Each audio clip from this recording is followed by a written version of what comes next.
Hi. My name's J.C. McCauley. I'm Nyesha McCauley, and you're watching AccessTV.org.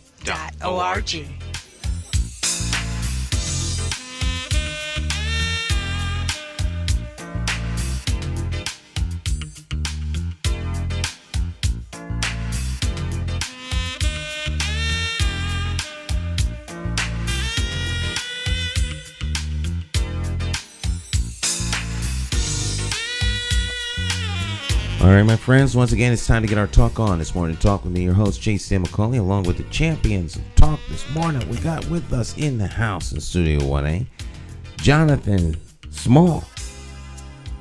Good morning, Jonathan. How you doing? Oh, I'm doing fine, Stan. It's good to be back here again every single week. And hopefully you had a nice weekend. Good weekend. No complaints. I know you was busy yesterday.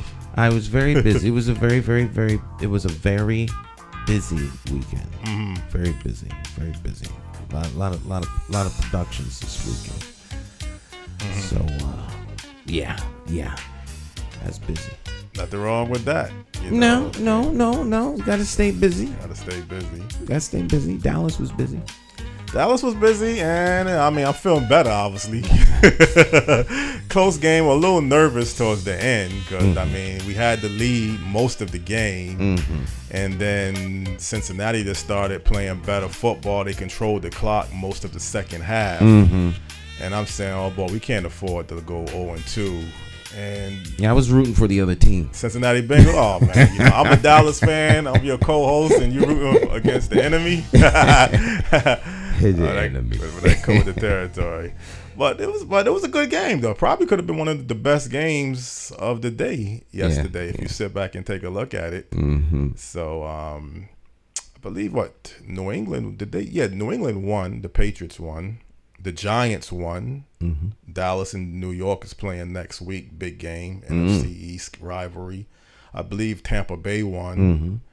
I don't know if there was any other big games, though. I think most of the game was just probably decent. But pretty much a normal weekend for NFL. Did you see the Arizona game?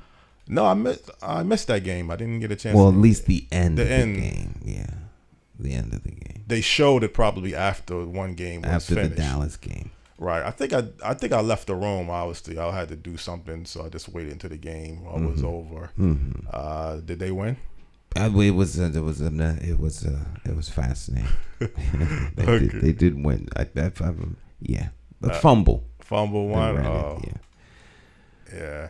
Well, it's just getting started. I mean, now you got 15 more games. 2 games already been underneath the belt. And like I say, hopefully next weekend, it'll be some more good NFL games to watch. I'm sure there will be. And everything. Nice weather yesterday. Nice day. Really got a chance. I got a chance to be outside, enjoying the weather.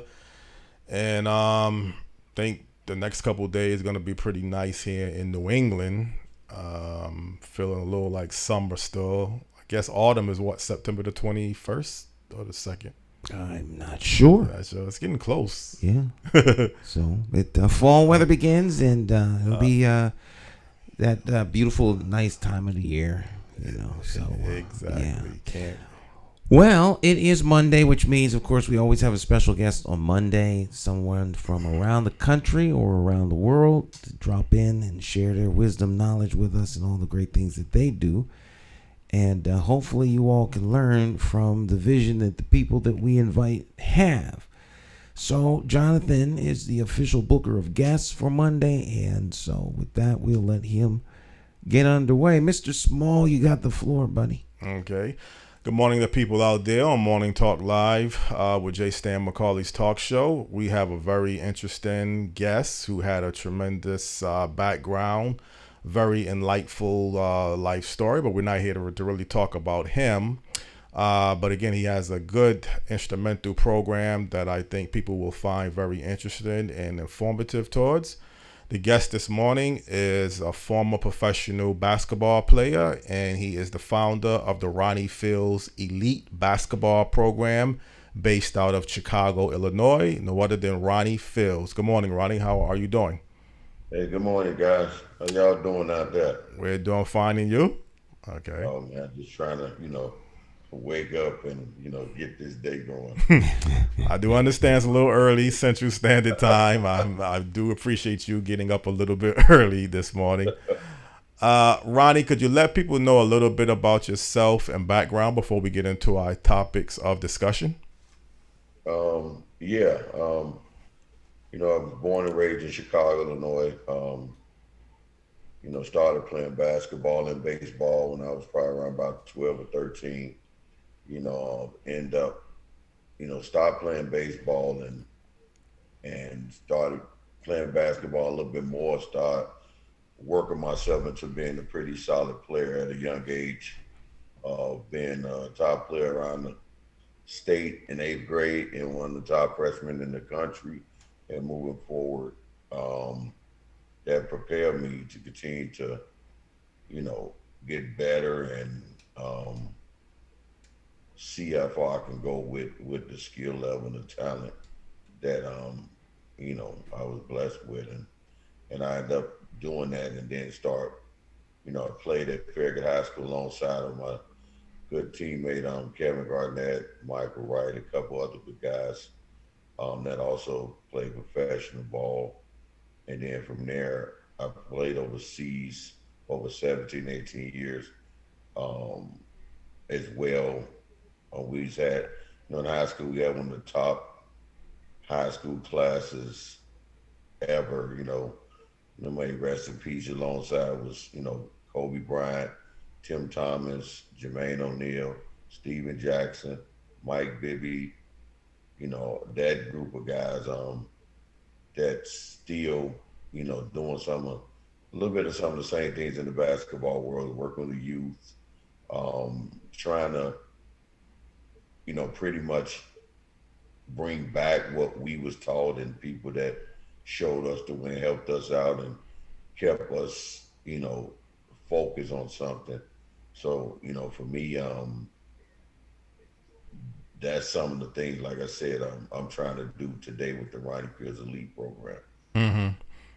And one thing, when people look at Chicago, it has a history of putting out some of your best NBA basketball players, from Isaiah Thomas, Mark Aguirre, Derrick Rose. There's more than that. I'm just giving a few. And Dwayne Wade.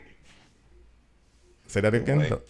Dwayne Wade. Dwayne Wade. Oh, yeah, I forgot. How could I forget Dwayne Wade? And Anthony Davis. It's just... it might be a rivalry to people throughout the country between New York and Chicago, who puts out the best basketball players, but definitely Chicago can hold its own when you look at the list of talented basketball players that made it professionally. Yeah. Mm-hmm. We're not I think, the Chicago is, I know it get a bad rap because of the gun violence and stuff like that happens here. And I'm sure it happens in a lot of places, but, being in this city, it's a lot of love, a lot of loyalty to the fan base, to people that grew up here as well. And it's a great city, great city, great state. It's just sad that, we get painted because we have so much gun violence at times, not all over the city, all over the state, in certain areas that it get painted like just the whole city and state of Chicago, Illinois, just bad. But it's not like that at all.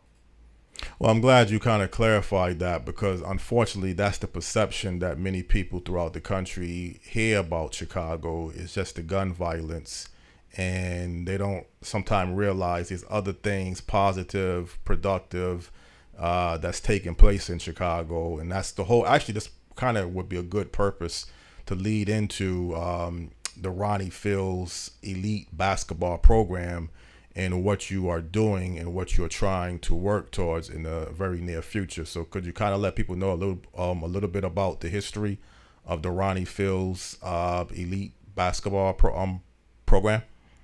Yeah, for me, me growing up in the city of Chicago, I had some mentors coming up. So, and everybody, and not just the Chicago area, the U.S., in the country, in the world, because I traveled. not always gonna have a father there to, or both parents sometimes. But for me and the father situation there that could help you navigate the dangerous areas and neighborhoods and still focus, um, without getting yourself caught up in drugs or gangs or stealing all those things. So for me, I had some good people that, veered me towards playing basketball and staying away from a lot of the other things. Growing up in a difficult area, difficult neighborhood. So as I look back at those things and I see all the stuff I had to deal with and go through as a young man, mistakes I made when I was younger. But then I also look back like, what helps young men, young women? Um, it's not the mentoring, it's just the opportunity. And you see, times has changed so much where we have more kids, and from my standpoint, from the basketball standpoint, that's playing basketball, but the only thing they looking at is just basketball. And now it's the numbers of, and it's going, it's a much slimmer playing in the NBA or playing overseas, that a lot of kids now focus on that instead of the task. I mean, the test of what I want to do if I don't play pro ball, or what other career, what else am I good at? Have I tapped into that?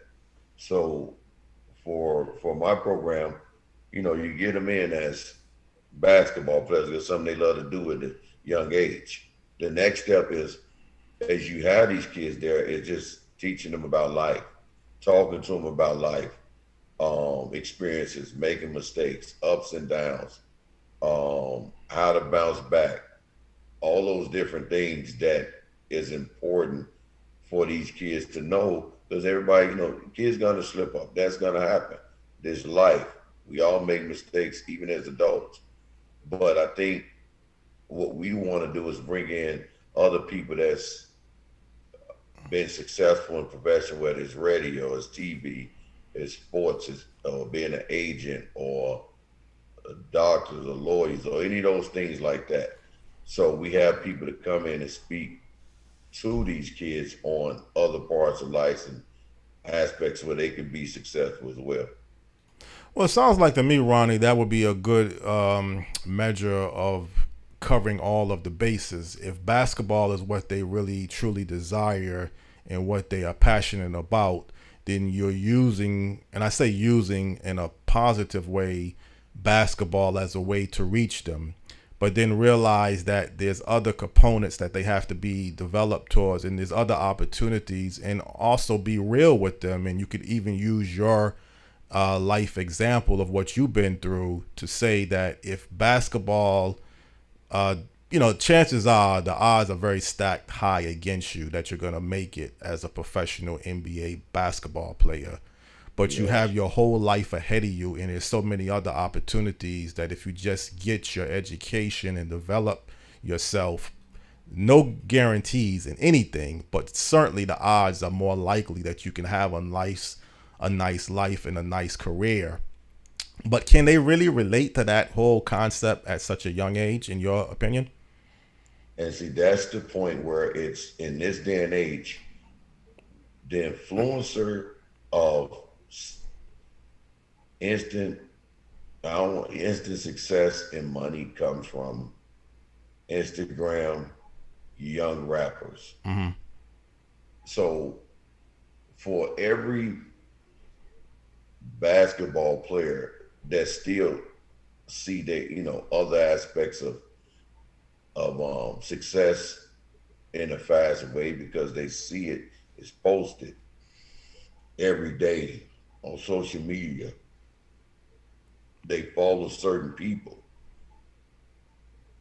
The thing about that is, especially from a young black man, you're not gonna see a lot of our young youth following doctors, lawyers, radio personalities, other successful business people. If people ain't noticed that. they're not going to follow those guys that it's a chance they can do their profession or be what they be in their profession than it is being a professional athlete. Mm-hmm. You see what I'm saying? Or a rapper. Right. You see, they gonna follow those guys, knowing more likely it's a good percentage not gonna achieve that. It is not to knock down their dreams. Instead of following other successful business people in the world on other things that they might could tap in that they might like and enjoy doing. And that's the thing. It's like if you see some that you like, you're gonna follow it. Even if you not or had ability to achieve it, say you 6 feet. But you see now in the league, I mean, shoot, it's barely 6-foot players in the league now. It's starting off almost like 6'3" to 6'5", 6'10", 6'9". Mm-hmm. And it's okay to love a sport.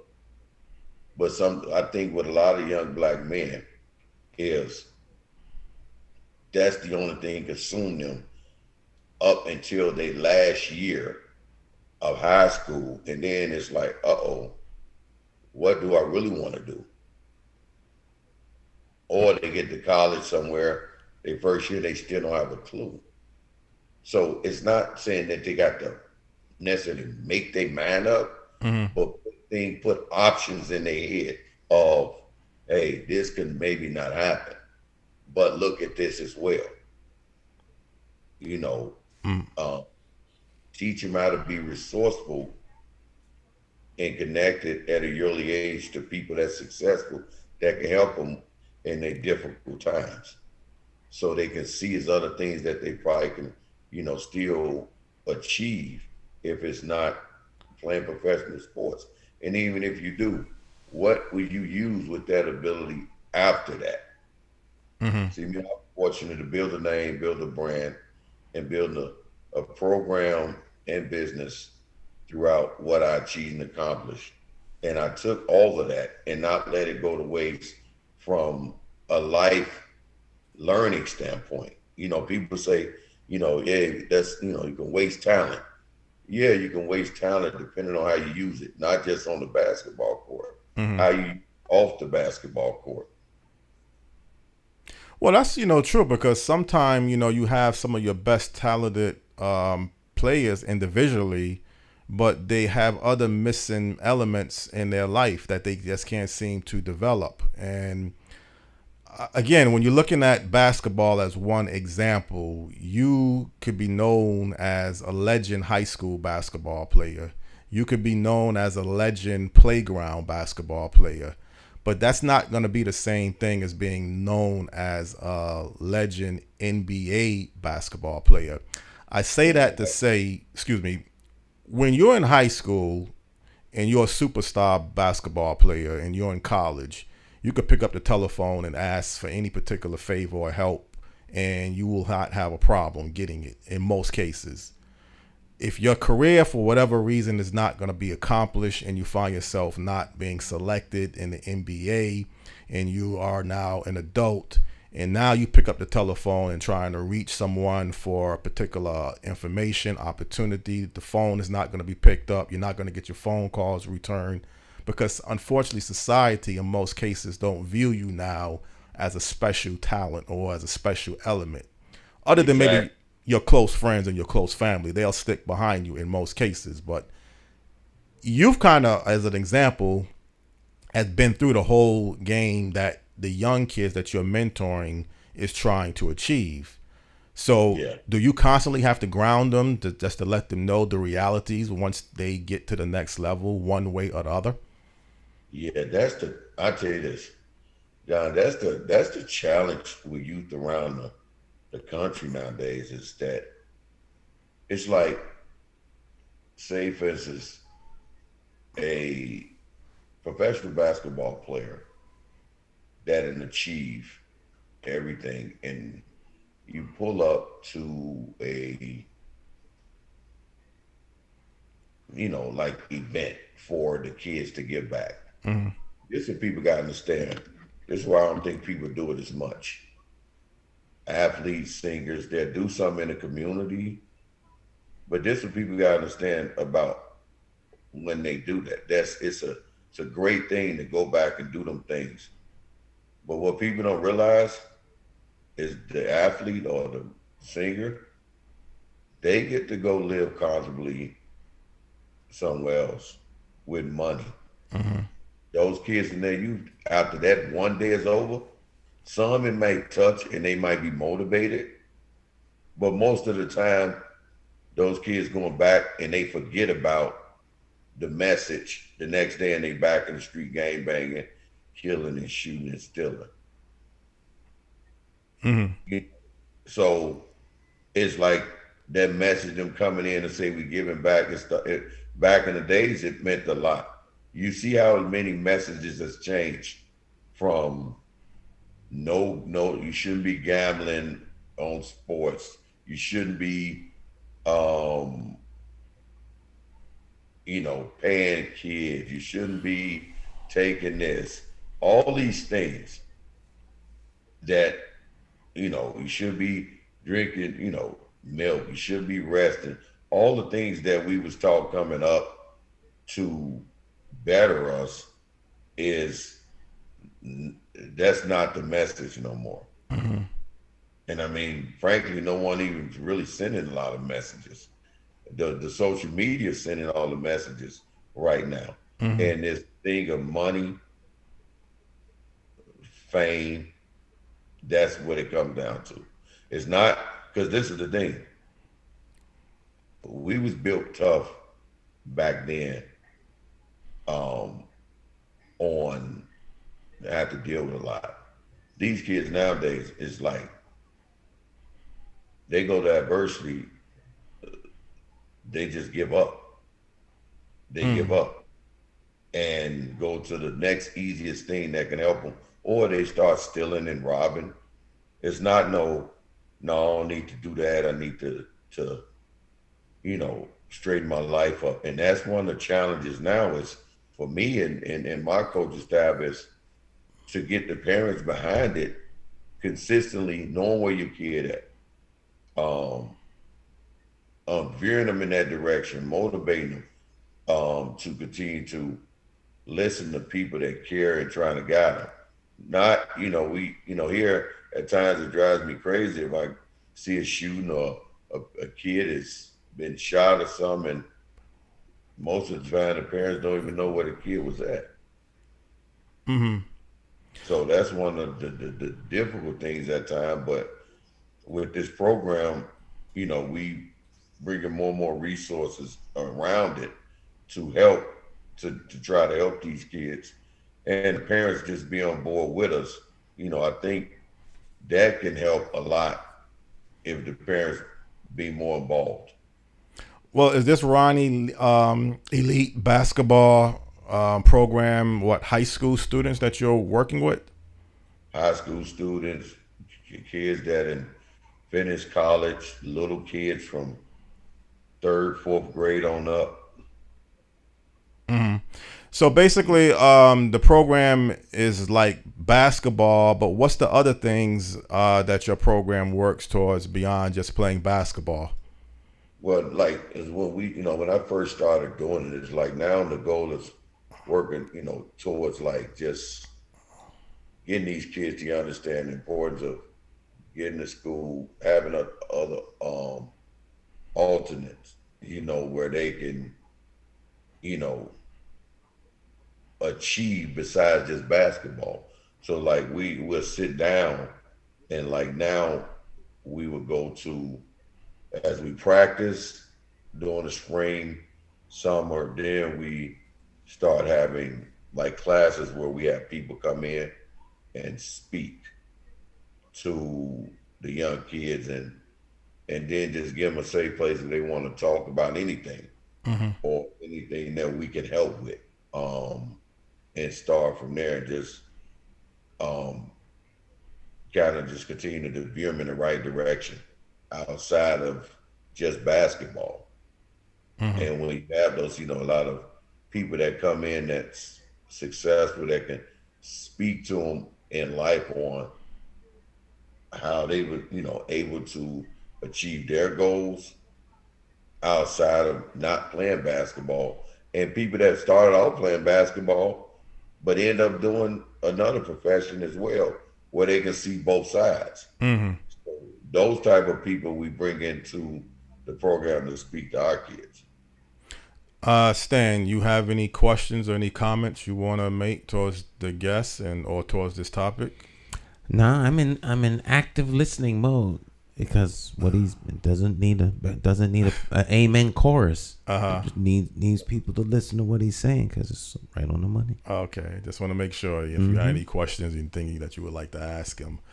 So when you're talking, Ronnie, about development, I mean, you mentioned earlier that some of these kids are going through some rough situations. I mean, they're in a tough environment just to get to school or get to a particular program or to get from point A to point B can be very challenging in some areas in Chicago. What are they kind of dealing with? I mean, is the kid basically a kid that has issues, or is a kid that's doing well? I mean, what are some of the kids that you're dealing with? Well, just what are some of the issues that some of the kids that you're working with is dealing with? Well, some of the challenges it's a couple things. You have the kids that love the sport of being a part of something. I think sometimes, you look at a lot of things that happen when kids go rogue and they do things. Some can come from not having a good supporting family around them. And sometimes it's kids, their supporting family is the streets. And then it's the other things, the peer pressure of what other kids are doing to feel important, to feel a part of something, even if it's dangerous. But to those kids, it makes them feel like they're a part of something. And for us, I think the goal is to make them feel being a part of something that's good and that's productive and positive. That's the one thing. The challenge is these kids want instant fame and want things right away, regardless if they had to steal for them, kill for them. And a lot of them dealing with just bad home environment. That also putting a lot of pressure on them because the kids are so young. Shoot, their moms and dads are not that older than them. Right. So they don't know. It's like you passing down generations of problems and difficulties where no one stopped and said, all right, we got to stop this trading and get everybody like focused on a better life, working, bettering themselves, setting examples. And we don't have a lot of that right now. At times we see kids raiding stores, stealing, shooting in cars on expressways, fighting, all these different things. And it's a wide range of reasons that they do it. Not saying it's right, but you sit down and talk to some kids, it's like they can just have an empty soul at that point in time because they don't care or they feel people have given up on them. So they looking at it the same way. So with the Ronnie Fields Elite Basketball program, do you have to set certain rules and requirements to be part of this program that you can't be out there carjacking, gangbanging, hustling drugs to be part of this program? Or do you try, even if they are involved in some of those elements, to try to get them out of that towards another avenue? So like for us, that's the other part of the program we trying to build for kids that on the streets and doing those things. But for the most part, for the kids that that come into the program now, and if kids that want to play basketball, we can see their motivation outside of that, doing all those other things that's not productive. Mm-hmm. So what we try to do is find out, what's going on in their life or their situation. We got a few kids in the program that's been adopted by families that's, had a hard time, fighting and getting away, but, they ain't got better because they have been in a better environment of other people that show and care, that they care about them. Something the challenge can be with, you can't go home with them, but you just hoping their parents listening and understanding, listen, we can only do this much, but you got to do the other part. And that's what it comes down to. Mm-hmm. Everybody won't be fortunate to get adopted by other better families, better situations. So whatever we can do, we call and make calls to see if we can help them outside of them if they don't want to participate from a basketball standpoint, or they don't want to do or be mentored. We try to we have people that we know that have a thing they call teaching them a trade. So we also have people that we was say, all right, you want to play ball, but while you in school, this business over here show you how to be a carpenter or this or that, where they can learn traits as well while they going to school if they're not basketball players. So we try to give them options. And the biggest thing is just showing them, love and support though throughout the challenges they face and some of the areas they live in. Well, do some of the players that you're working with, do you see some of them having exceptional talent that they could be the next LeBron James to some degree or the next Kevin Garnett? Do you see some of your current students who have this type of gift? And even yourself, I believe you had a 52 or 50-inch vertical leap, which might be the record. So do you see some of the kids with some exceptional skills and talents that you see that they could be the next superstar? They not built like we was. Mm-hmm. Not mentally. Like Chicago, we have players, but it's been slowly been, a down couple years. And it's like in anything in life, everybody had their runs of extreme talent. And now it's starting to move around the country. But here, a lot of kids is there's more kids playing basketball, not the most talented. We have a few, and then this is another thing that people gotta understand too. When money come into play with your elite players in your city, the big boys out here now can get those kids. It's the Jay-Z's, the Kanye's. Kanye came and got one of our number 3 players in the country.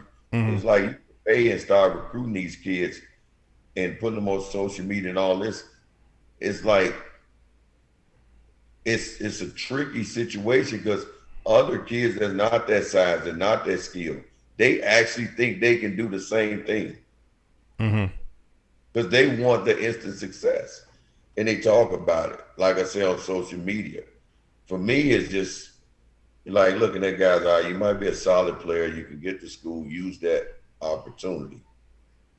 Do we have some, because we have a ton of basketball program, but it's just, a lot of them just focus solely on basketball. Mine is different because I'm focusing on other things as well in my program. Mm-hmm. Well, Ronnie, not to really point fingers or blame any one institution, but do you kind of like the current format in the NCAA or college basketball that you could only go for 1 year and then the top players could be eligible? And I say that, do you kind of look at that as kind of influencing young kids to say, well, look, I just need 1 year of college basketball to show what I can do. And if I win an NCAA tournament title, that's icing on the cake. but the next step is I'm going to be drafted in the first round, and it's going to be instant Fat City. Do you kind of like this whole concept, how basketball has changed to this direction? Oh man, it's as being a black man and where we grew up at, it's so we are so sports driven for a big chunk of us, us black men. Mm-hmm. It's where you coming from, your mom or your dad struggling to at the point in time where you see, because you can struggle in life and work towards something to get better. Mm-hmm. But when you're struggling in life and you also, not just from the financial situation, but from the situation of you made it to an area where you didn't get shot and killed. That's another element that people don't understand when a kid is like, I got to leave or make it now. I can't risk the way they killing and robbing and stealing another year, or God willing that it don't happen to my family.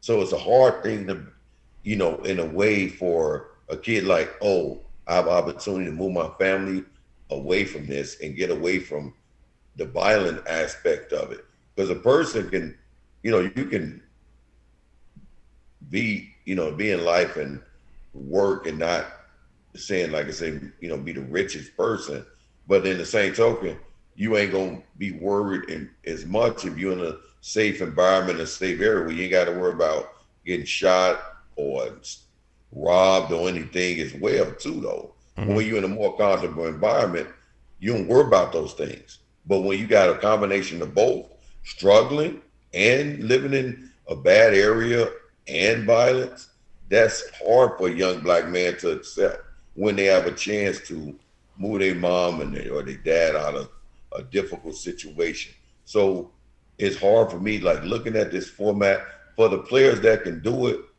that comes from that tough environment. I'm all for it because you could be saving yourself, your family, anybody, the faster you can get out of it. Mm-hmm. Now, it's a very few people, because in basketball, that will have that opportunity. That's a very small window. Mm-hmm. The thing is now talking to the ones that really not that level of a player. And it's more of the kids out here that's not that level of a player to play at that level in the NBA,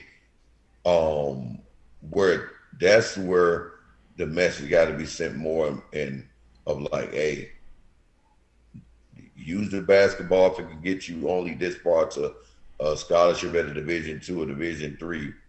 And then from there, start seeking out other things and helping them with other things that they like to do as a major that can translate when they done to have a job that they, ready for. So it's one of those things like they can, and that's another thing that people don't see. European players are slowly starting to take over more and more jobs here in the basketball. And there's only so many spots on the team. So that's another reason that young black men need to start also looking at other avenues besides thinking they're going to go play pro ball in the NBA.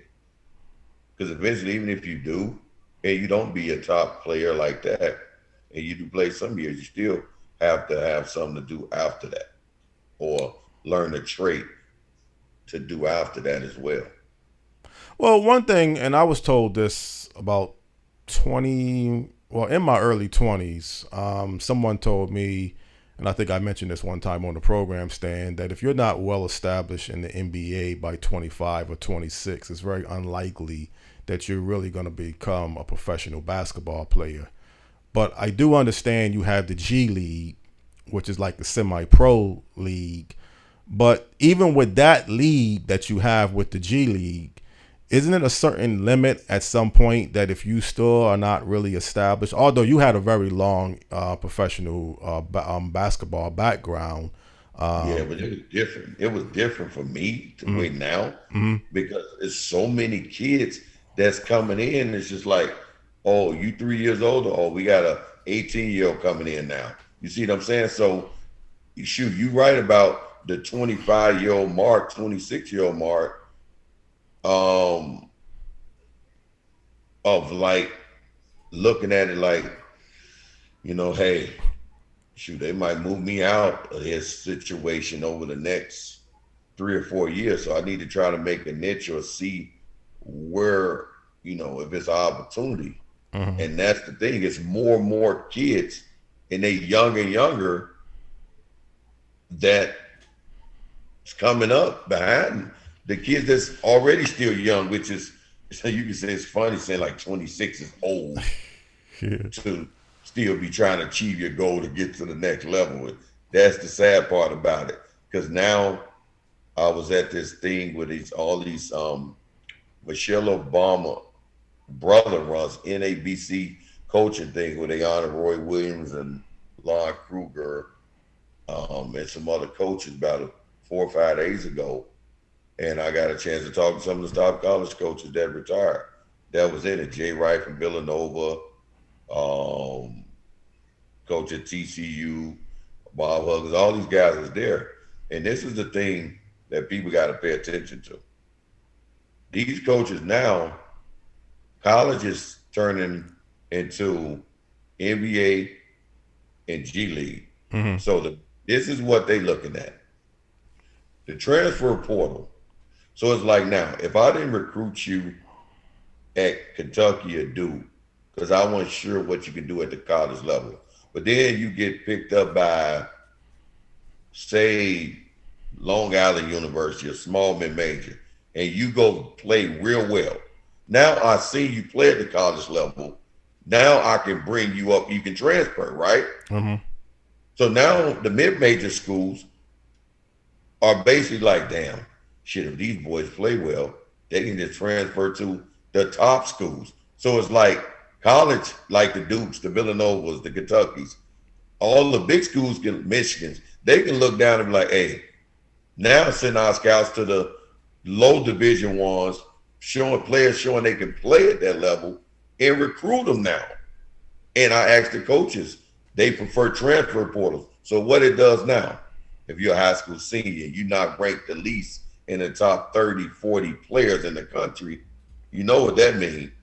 You more likely gonna have to go to Division II school or mid-major, which is, right off the bat, because they gonna take freshmen out of mid-majors that's playing well right away now until they change this transfer portal thing. So it's hurting high school seniors for the next 2 to 3 years from a basketball standpoint. Well, one thing they always have, I believe, the McDonald's All-American. I don't know if that's getting close to 40 years or it's a little bit longer, but that was always when you had the best talented high school basketball players. Then you put them in some type of tournament game and they play against each other. And then the colleges project who's the top high school basketball player. Is that type of format still a very good format to have? Oh man, it's more than McDonald's games. It's now USA 13 playing against the world, USA 14, 15, 16, 17.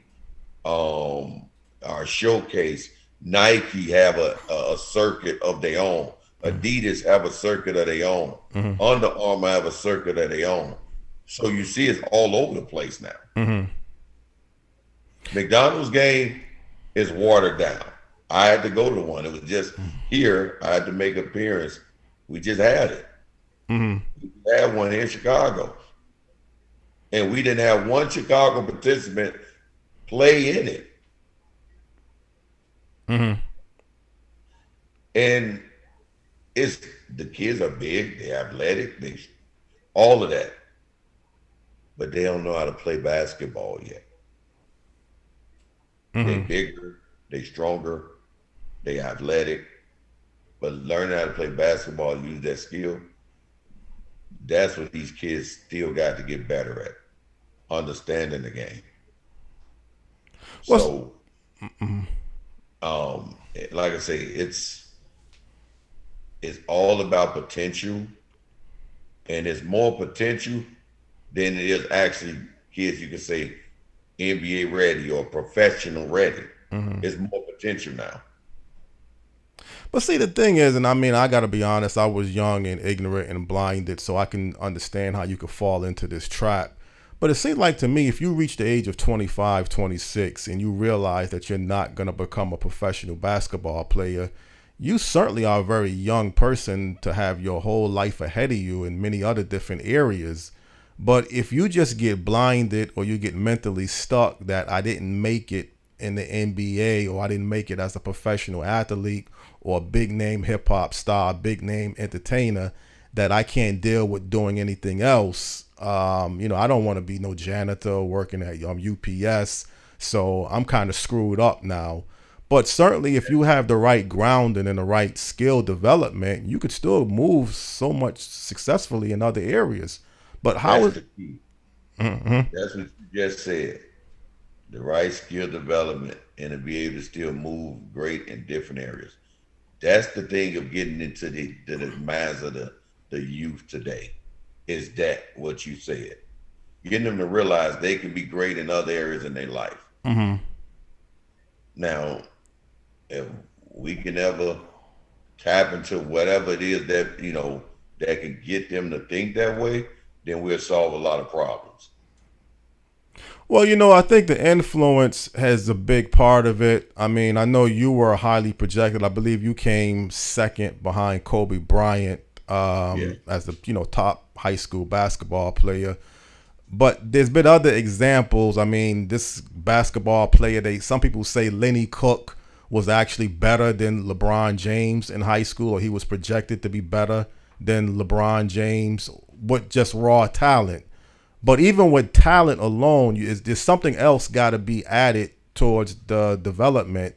Because if Lenny Cook was actually better than LeBron James, at least he was projected to be better than LeBron James, how come Lenny Cook is not in the NBA and LeBron James is? So I just wonder, sometimes these high projections that they look at players and they put them on this pedestal.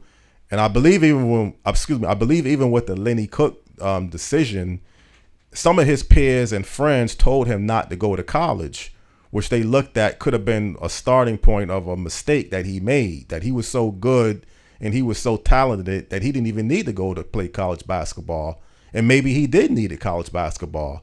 So how is this all now being played into the big picture of letting you realize you're a superstar at 17, 18 years old of age? This is how I look at life. And it's like, as much as we think we have a little control of our life, in terms of the human decisions and situations. But the one thing for me,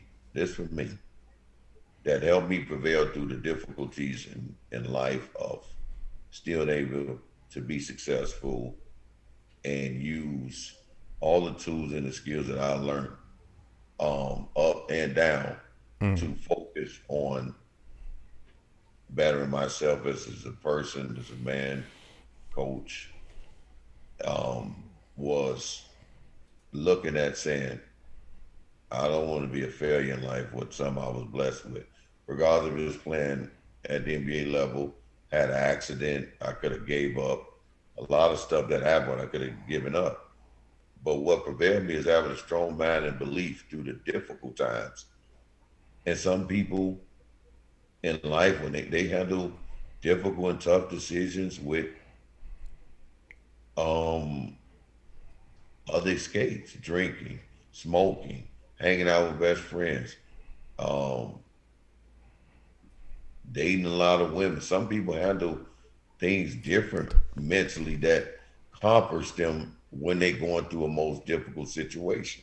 For me, I was determined to have a strong mind in the right way to understanding, like, man, I seen before, even going through being at the high peak of my, youth of other players before me in the NBA or NFL on life that couldn't, bounce back out the difficult things that had happened to them. And that comes with the mind Mm-hmm. and the people around you. For me, one thing I said to myself was like, the Lord will give me opportunities every year, every day I wake up, from making it out of that car accident to trying to achieve, you know, um, any goal that I possibly can, from just showing I can be successful off the court as well on the court, but off the court using my story, my message, my skill, my talent, and my perseverance to teach others Mm-hmm. that they can do it as well. Because a lot of kids ain't gonna be top player in the country and be able to have the resource and build a brand like I did to be able to build what I, build and keep building now.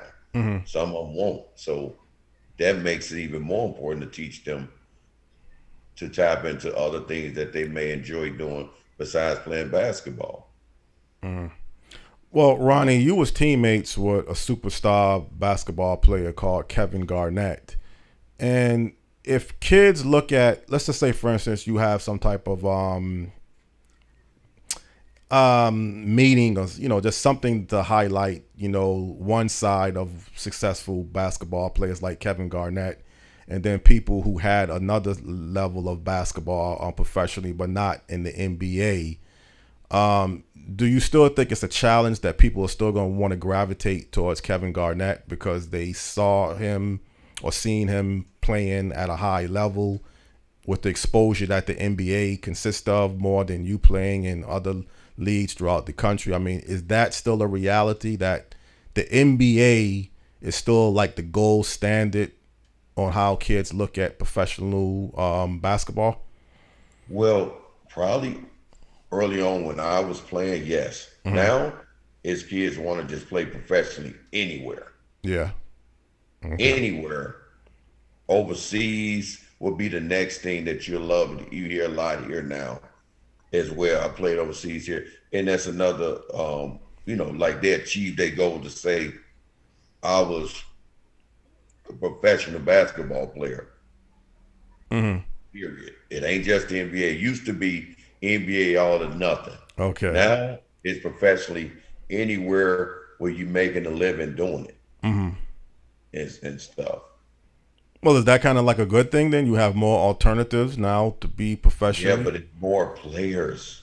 It's more politics and business decisions and choices with the G League players. It's a lot. It's more and more kids playing, mm-hmm. and other people trying to start other little minor league teams and stuff like that, because guys want to continue to play. So, like I said, that's why I said, look, the chances are very slim of playing professional ball at the high level of the NBA or the high level overseas. Mm-hmm. So many players, right, along with overseas and other countries having their own players. You only allow a couple Americans per team. Mm-hmm. Well, Stan, excuse me, Stan. I know you always mention that the odds of being the next Oprah Winfrey or LeBron James, like the guest is saying, is very slim. But I'll also want to ask Ronnie this question, but I can just bring you into it as well. He mentioned earlier about some of these newer tournaments beyond the McDonald's All-American basketball tournament, like Nike, Adidas, and some other companies. Do you think, Stan, and I'll ask Ronnie this question too, that these other new tournaments have the best interest for the kids, or they're just looking at them as a way to make money off of them? I just want to hear do you know enough about that? I don't know enough about it, but my guess would be, at the best case scenario, would be that it would be mutually beneficial. Mm-hmm. You know, as Ronnie's saying, you know, there as you were saying, there's more opportunities, but then there are more kids too. So I mean, they'll have opportunities, and perhaps they can focus on particular things. There's only one NBA, Right. and you know, it's like America's Got Talent, or this show got talent, that show got talent. But that doesn't mean you're going to be the next Michael Jackson. Doesn't mean you're going to be the next Prince, or the next musical superstar. There are certain arenas where that are seen as the top. So you know, sometimes it provides opportunities, but you know, you have to make the opportunity work for you. Clearly, they're doing it because it's in their best interest. Right. They're going to make money. They get to sell product, whatever the case is. But that doesn't mean that there can't be a benefit for the young people. But they have to have the right. They have to have the right adults around them and in their lives. That's what I would say. Ronnie, do you see it the same way, or do you see it a little bit differently with all of these different tournaments that they have? Is it like a mutual beneficial for both parties, or is it more toward than just that?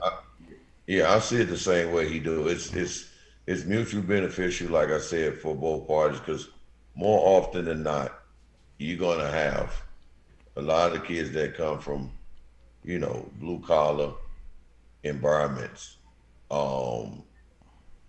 you know, where parents are not making that type of money, or they got a lot of brothers and sisters involved, and it's just a single parent. So when you look at it, and this is the thing, the shoe companies, the clothing companies, these people know these things. That's why they put them out there and make it where you just can't refuse to take it, you know, say no to it, unless you come from family where, you know, your mom and dad got money and you good, you can just say, you know what, I just take these next 2 and 3 years and continue to get seasoned, to get better and learn. You very suddenly going to have that in the Black community, to be that patient for that long when there's something right there at the door of a contract to make money from, even if it's a shoe deal, clothing deal, an Instagram deal. It's hard to tell a family that's struggling, no, not right now, wait. Well, I'll tell you. Yeah, well, I guess when you're struggling, I mean, Isaiah Thomas, you know, mentioned when he was growing up in Chicago, his family was dirt poor. He didn't see any food in the refrigerator, but he went to college. He came out after 2 years after winning the NCAA tournament in Indiana in 1981. But he really was good enough talent-wise, and he seemed like he was a little bit more mature maybe than your average 18 or 19-year-old. I'm only speculating. But you but like, you gotta understand too, though. But this is what people understand out as well. Isaiah went to a suburban white Catholic school. You know, so it's a little bit different, you know, environment of the kids, and you around where it's not the game banging, the loud, the yelling, the kids ditching class, not going to class. He didn't go to school like that. He went with his education first, a good coach, a good mentor he had. And so then that helped Isaiah going to, come on now, think about it, Indiana. Bobby Knight. Yeah, you know what's down there. So that's the difference that helped prevail him in terms of understanding the environment he's being around, and to be patient. And then when you say environment, this basketball player Ben Willis, I believe in Ben Wilson. Wilson, yes, Wilson was highly projected as a talented basketball player. I don't know if he could have been the next Michael Jordan, but he was almost like the next Michael Jordan in Chicago. And then something outside of basketball, the environment, The environment. Yeah, see, that's what I mean. See, that was the difference. See, Isaiah went to school in the suburban area. Now, not saying, back then, because Gaines was really highlighted even more back when Benji was coming up. So, he was in that area. He wasn't affiliated with none of that. But, just being around the environment with, young kids at the time that didn't know better. What the consequences was and when they did what they did. And basically, Stan, he got killed. I mean, the people out there was some type of, I guess, altercation. Altercation. Yes. Altercation.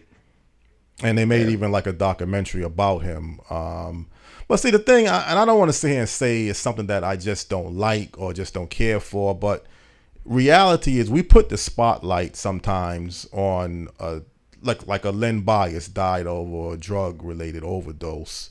But then we don't realize the many other people that's not Len Bias or Benji that gets caught up into elements, and then it's a major problem. I mean, might be a little bit of a different topic, but if you remember, Stan and Ronnie, when Len Bias died shortly after being drafted by the Boston Celtics, then all of a sudden, not saying all of a sudden, but the big movement on the drug war and everything, we got to do something.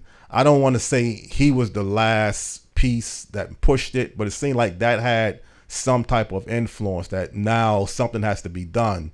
So it's like basketball players are talented people still carry a heavy influence, Dan, on many different levels. And because, you're right about that. Because you could be doing the same thing that happened with Len Bias and not be an athlete, nobody can care.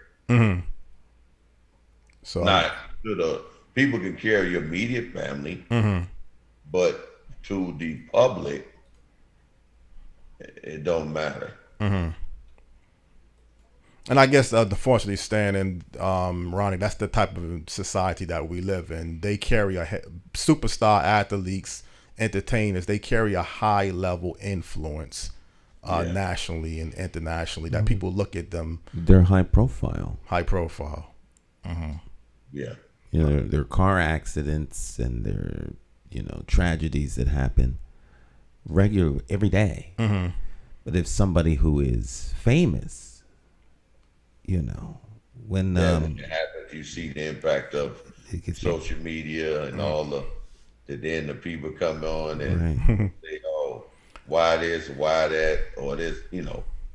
That's just, and like I said, in life, we all have a time where, and we'll continue to have times where we have faced adversity or something may transpire. It's just how we deal with it and what we learn from those situations early on and how we handle it as we get old as adults. Ronnie, we're pretty much running out of time, but I just want to ask you two other questions. What are you looking or planning for the Ronnie Fields Elite Basketball program, and what are you currently looking to do or planning to do for Ronnie Fields beyond just the Ronnie Fields Basketball program, if you don't mind me asking? For me, like I said, my goal is just using the tool of something that I have and from what basketball brought me, along with expanding it out on different topics of, violence, kids, dealing with adversity and giving them some type of hope and direction. And that's my whole thing moving forward, along with for kids to have potential to play ball, continue to push them to work hard, and the kids that don't play ball, continue to push them to believe and work hard as well to achieve something for themselves, for their family, moving forward, to have that tool to be strong mentally, to deal with adversity. Right.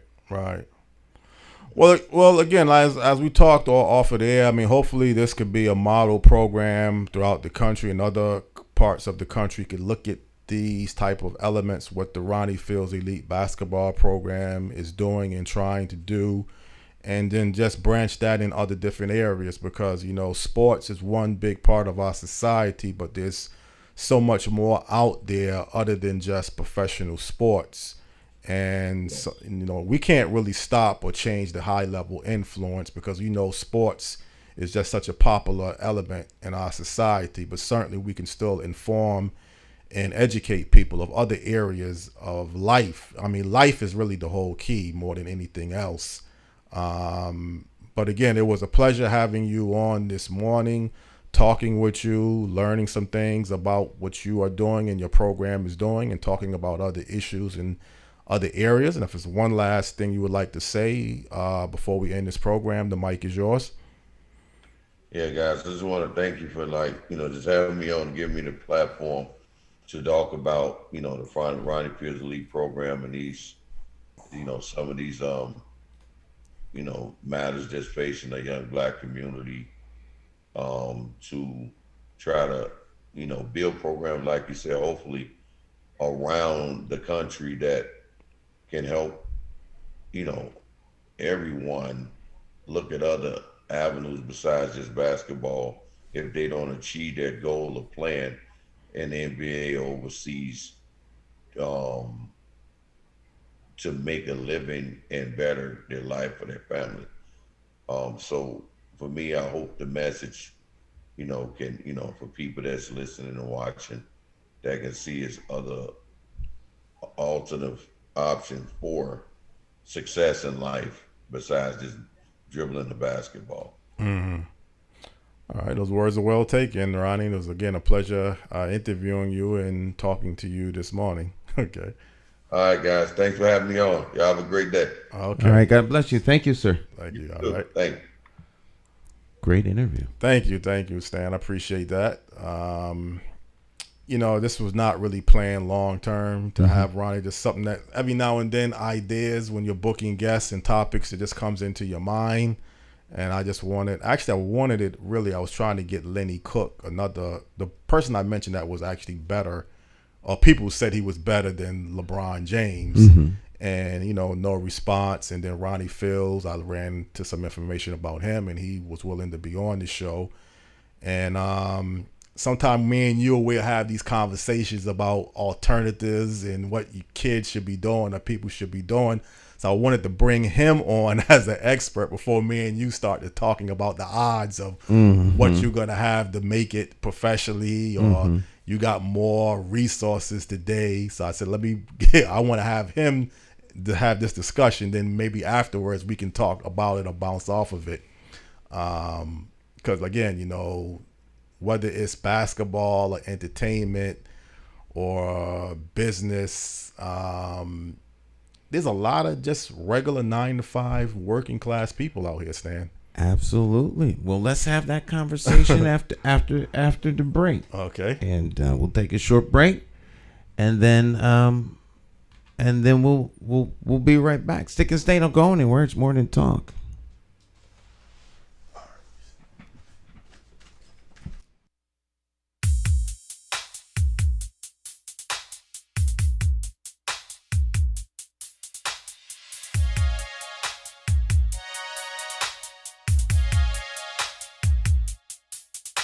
To be here is our mission, full of purpose.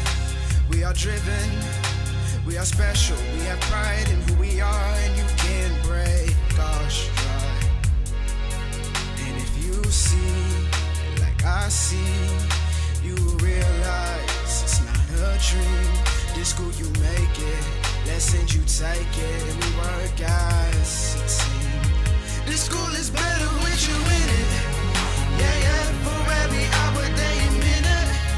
Yeah, yeah, we are here, we are winning. Yeah, yeah, the school is better with you in it. In it, in it. We are loving when you're here. Yeah, man, the future's when you're here. Hope you realize we do, can you believe it? Yeah, yeah.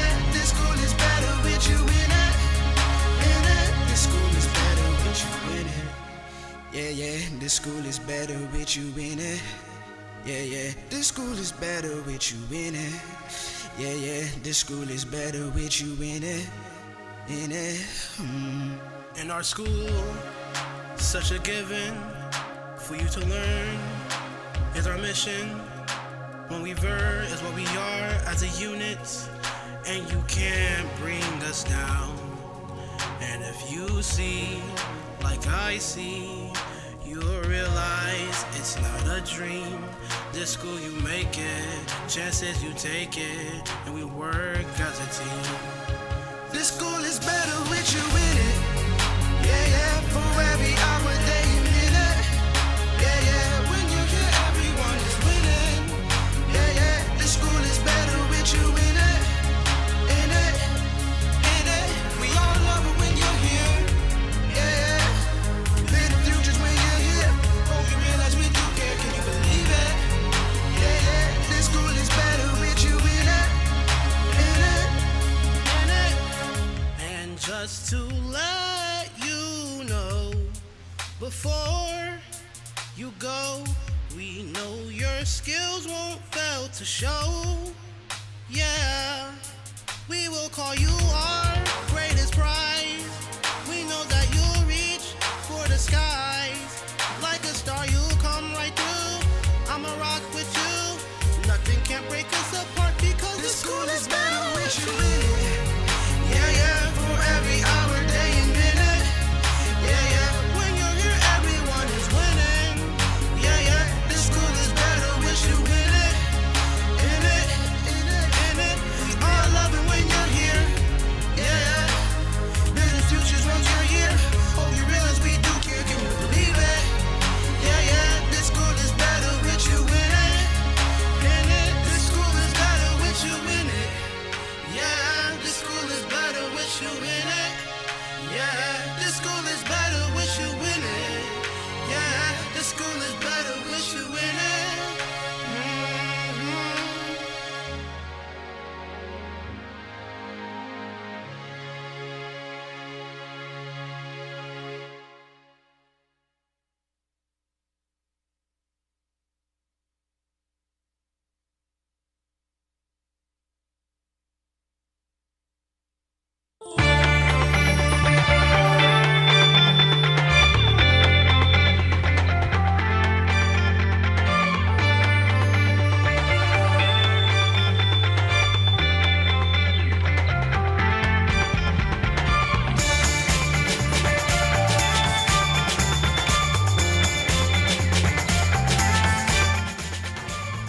All right. Morning Talk. City Place, downtown Hartford, Connecticut. Yeah. With Hartford 21 in the background. A little broken glass. That's downtown. I think they fixed that. I would hope so by now. By now. All right. It's Morning Talk. Welcome back. Jason McCauley here with Jonathan Small. And we continue the conversation. Well, again, Stan, I mean, sometimes, the spotlight is on high-profile images and things in our society. Even this past week when I was trying to book a guest for the show, someone that I reached out to told me that he felt, and this is kind of like constructive criticism for the network, that we need to act like we're bigger than what we are. But I don't think he meant that on a fakeness level. This might be a difference that me and you have. I mean, you like to sometimes promote this network as the public access network. I don't like to really promote it as the public access network. Not as a public access network. Mm-hmm. So it's we give voice to those who don't have a voice. Mm-hmm. But that's what we do. Yeah, but I mean, the Hartford Public Access, I don't want to get the network confused with the Hartford Public Access. There's nothing we could do about that. That's out of our control. If people associate the name with something like that, then. But there's Access TV. There's a lot of people who think we're Access TV. Mm-hmm. the big time show. Right. We're not that. We're not that. So when the person is telling me we need to act like we're bigger, I understand what that means. Yeah. Yeah. You do understand. Be bigger than you are. Be bolder. Be boom, boom. You know, punch it out. Right. You know, you may be the little man, but act like you're the biggest guy on campus. I understand that concept. Okay. To do that. But I am old enough that I don't have to be self-delusional. Right.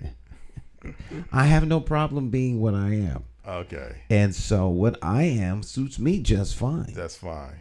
And, you know, people have to make a conscious decision now.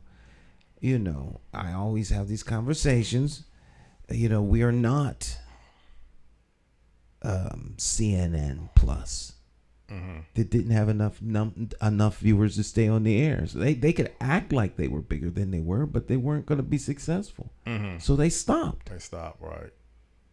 There's reality and there's the land of should. We don't live in the land of should. We live in the reality of the now. Right. And, you know, the Golf Channel could have kept on acting like they were bigger than they were. But they're not. But they're not. Like Back Nine. I don't mean the Golf Channel. Like Back Nine could have been, you know, there was a golf formatted program. But they could have acted like they were bigger than they were and losing millions of dollars a day. Right. But they weren't. So some that, you know, there's what you would like it to be, and then there's what it is. And, you know, and I think your guest talked about that. There are a lot of young people who are living in the land of could, would, and should, thinking they're going to be NBA basketball players. Right. And they believe it with all their heart.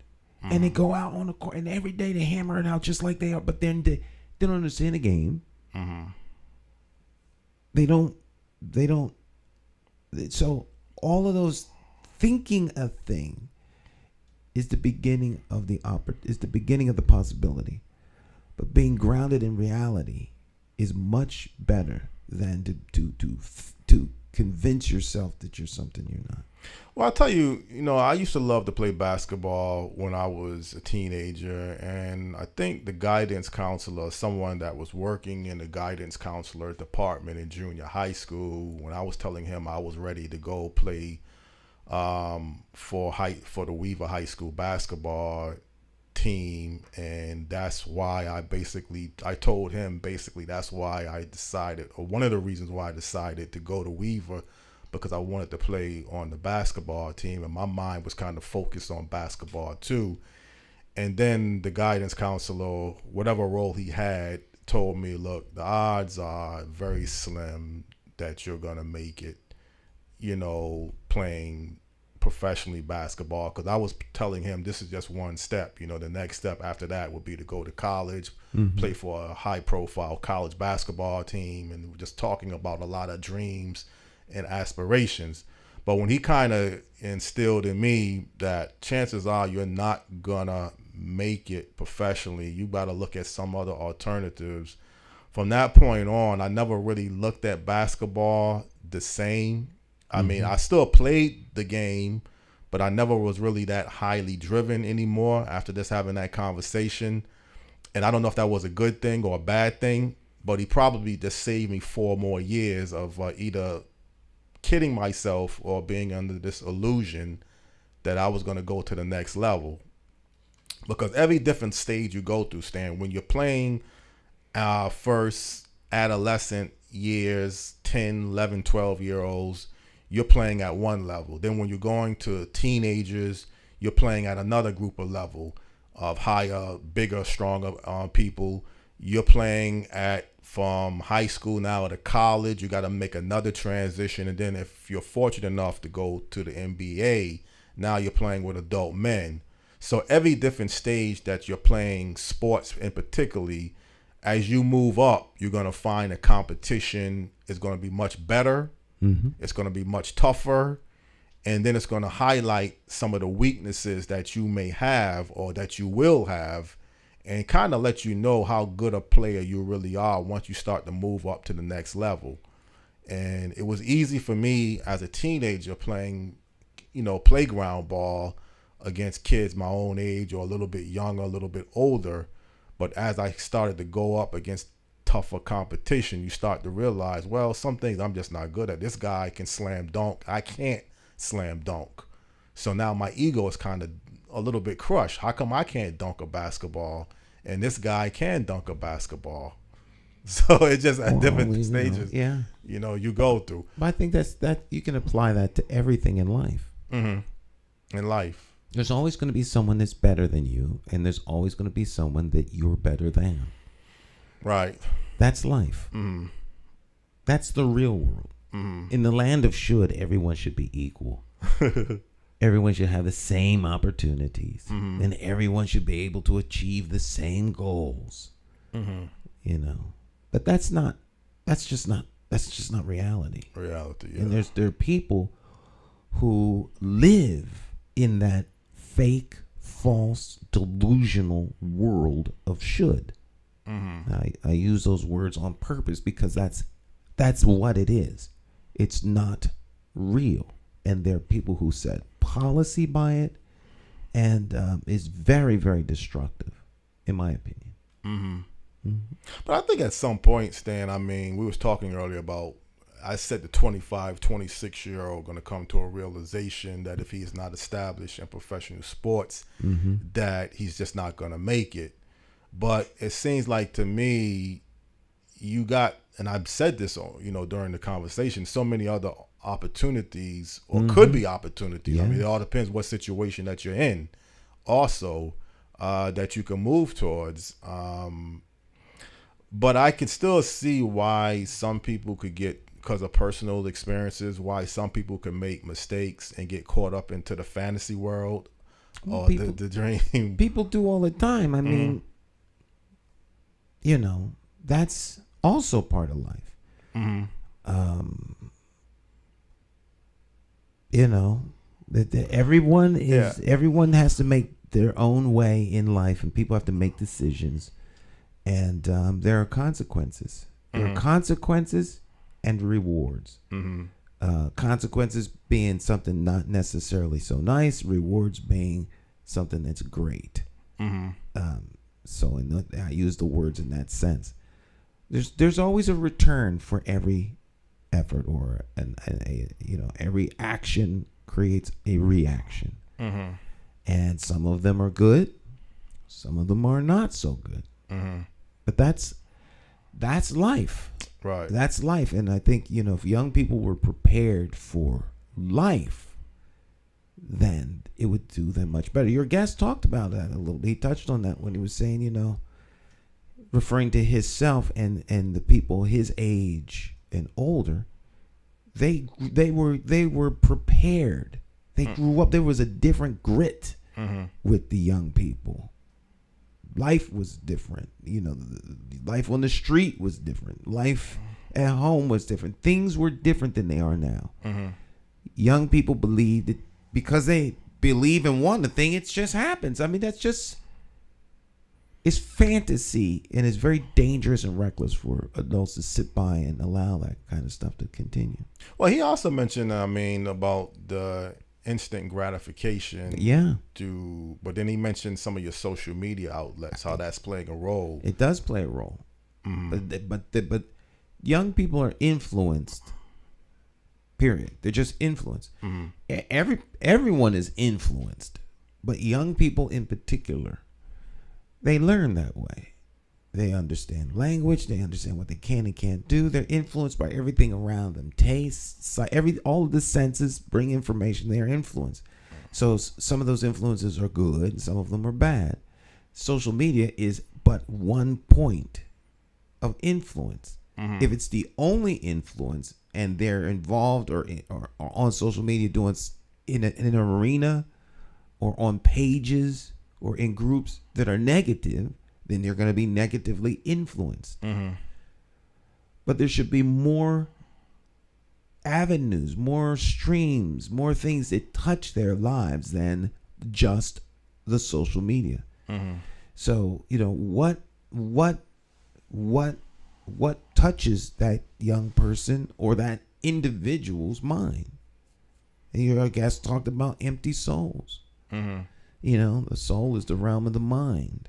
So what if your mind is empty? It becomes a sponge. If you throw a sponge out into a wet environment, it'll absorb whatever's around it. Kool-Aid, gasoline, Right. It doesn't matter. Water, and that's how people's minds are. So they absorb what they're exposed to.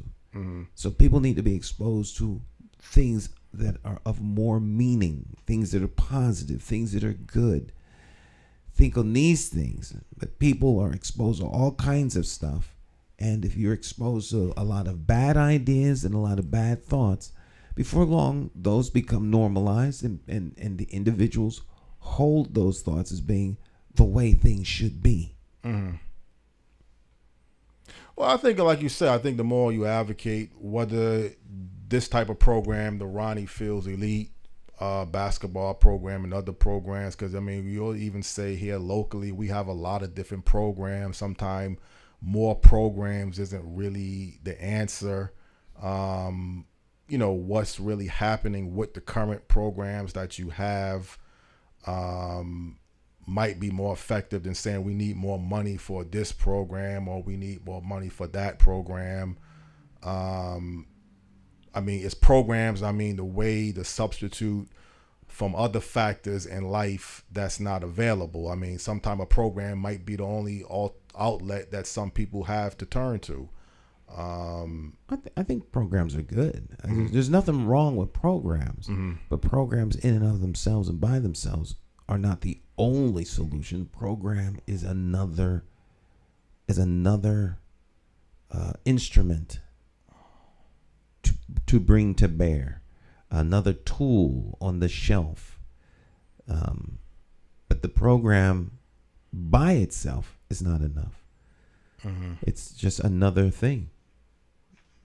Well, I just heard on the news this morning, I guess in Connecticut, they're going to have some type of heating assistance program, since we're talking about programs, that if you make a certain amount of money or you fall into an income guideline, you'll be eligible for heating assistance. And you have to apply, the application process.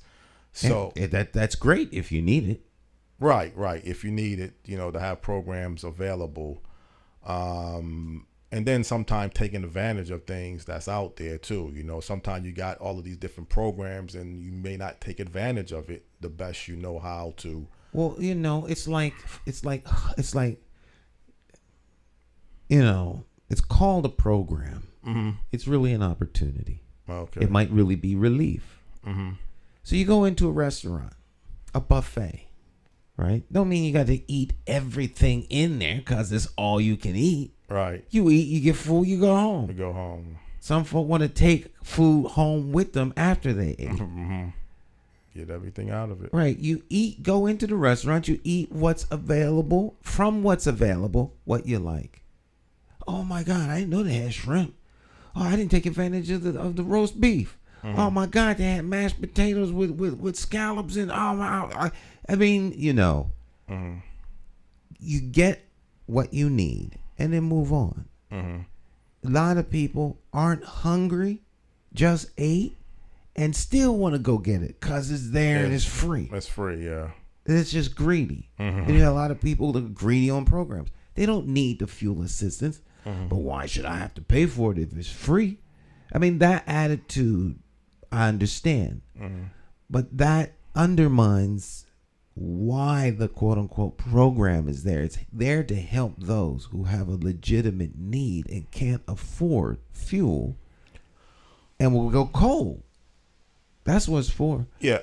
Well, that's why you got to have certain guidelines. And I think this fuel assistance program, you have to fall under a certain income category, because if you got people who don't really need it, then it wouldn't be justifiable for them to be in the program for people that really needs the program. So that's why you got to have guidelines. You have the guidelines because people will take advantage of everything they can. And you have to limit that. Right. So that's a good thing when you have that. But programs are there to help people. Youth programs help youth. They're generally targeted to youth that are either in perhaps troubled youth. Programs that keep kids from getting into trouble. The best program is family. Right. They don't want to put money into that. But so the best program is a solid family. Mm-hmm. That's the best program. Right. And then that goes from a solid family to a solid community. So, you know, right. You got a solid family. You got a solid community. Mm-hmm. Got a solid community. You have solid schools, solid government. Mm-hmm. Those things. That's how you get those. You can't. If the families are, if the base unit is dysfunctional, everything else will be dysfunctional. Mm-hmm. Well, I mean, how you repair families or community?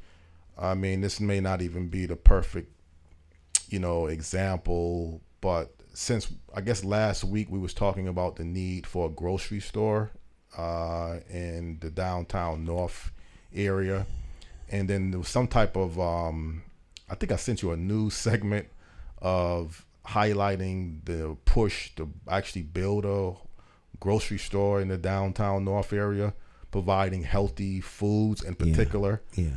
And I heard, I don't know if this is an accurate statement, that someone mentioned that the life expectancy in West Hartford to Hartford is like 15 to 20 years. I don't know if there's any scientific evidence to back up that theory. Well, there's a whole lot of reasons why West Hartford's they make more money, less stress. Right.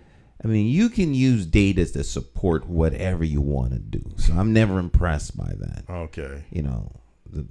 I don't live in West Hartford. You always say that about other towns and cities. I live here. Here. I don't live on the West Coast. Uh-huh. The weather on the West Coast is nicer. The weather inequities, Right. Why can't we have the weather that they have out? They have fires out there, too. Yeah. Every year. You go back every year, there's been a big fire that burned up all kind of stuff.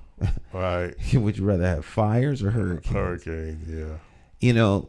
We live life, and like your guest said, he trusts that the Lord will make a way for him every day when he gets up and puts his feet on the floor. Mm-hmm.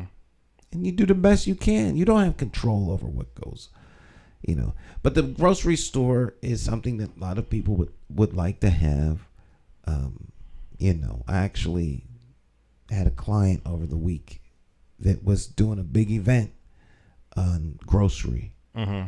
And starting a grocery store downtown, and the mayor spoke at it, and they had workshops. It was very well attended, and sister cities came and they talked about this whole program.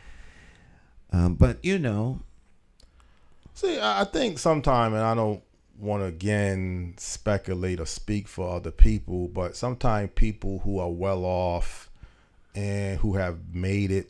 Mm-hmm. They feel like, there's no excuse or no reasons why other people can't make it. I mean, they may understand some of the issues that they're going through, but it's hard sometimes for some well-established families and communities who their children have grown up and been able to graduate, go on to the next level, and they can't figure out why other children can't do the same thing. Again, they may have some ideas and understanding about it, but they don't accept it more than anything else. Do they need to? They need. Do the people in West Hartford need to understand what's going on in the lives of anyone else in order for those lives to be better? No, they don't. I mean, I hear these kinds of. I'm on a mission to push back. In mighty, mighty ways these days. Uh-huh. I hear these kinds of things all the time.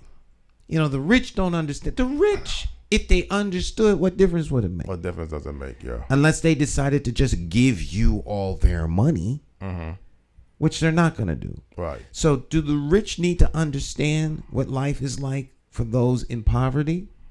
Or do the people in poverty need to understand, what do I have to do to get out of this? Well, that's more important, I think. I think that's far more important because there's people getting in this country under the worst of conditions that will make it. Mm-hmm. Their condition is worse getting here than the folk here, and they'll make it. Well, again, that's why the people, like you say, you always concentrate on where you live at. It's the people, and again, if this movement towards bringing a grocery store is with the Hartford City Council and other elected officials, then I guess they have to live here. At least they're supposed to live here if you are a Hartford City Council person. I hope they live here. You hope they live here. That represents the best interests. Well, that now I think Councilman Josh Mitchum had the best thing. And if the city wants a grocery store, then the city should own the grocery store and put it down there. Mm-hmm.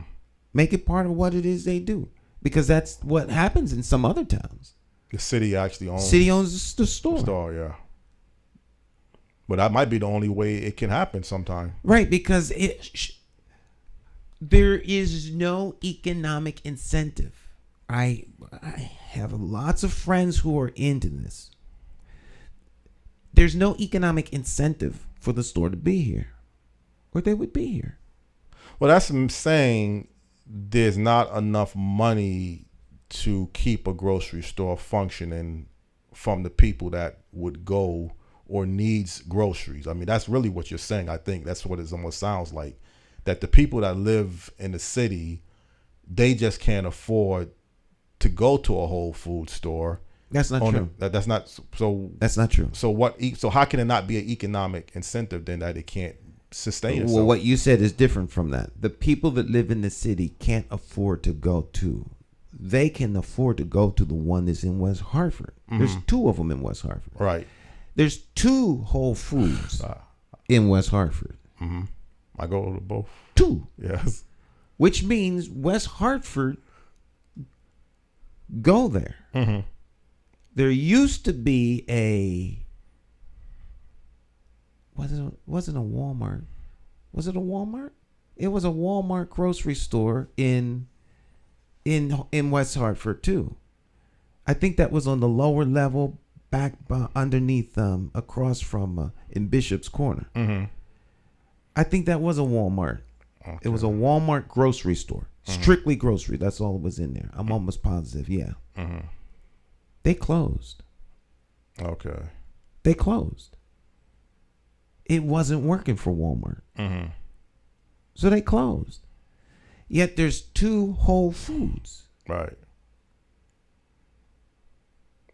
But how is it not sustainable for a Whole Foods to be built in downtown North Hartford? What's going to I don't know what makes it sustainable or not sustainable. I don't know whether West Hartford has a sustainable, is it sustainable for Walmart to have a grocery store? Apparently not, because they closed. I know that business wants to make money. Mm-hmm. But I'm saying, how is it that the Whole Food store in downtown will not make any money if you put it there?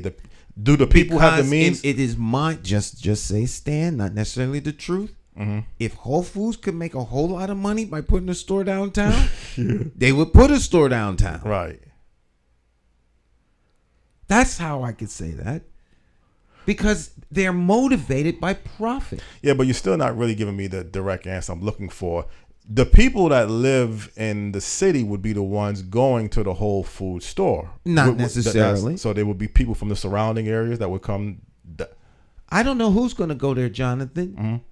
Anyone that wants to shop for the kind of food that is in Whole Foods will go there. Right. I know a lot of people from Hartford go to the Whole Foods in Bishop's Corner. Yes. They go to the Whole Foods in West Hartford Center. Mm-hmm. They go to both. Right. I see people in there all the time from Hartford. So that almost means like you already have. Why would the people now in Hartford go to the one that goes to the one in West Hartford? Why would they all of a sudden go to downtown North, or would they go to downtown North? If Whole Foods was downtown Hartford, mm-hmm. all the people in Hartford that shop at Whole Foods would go there.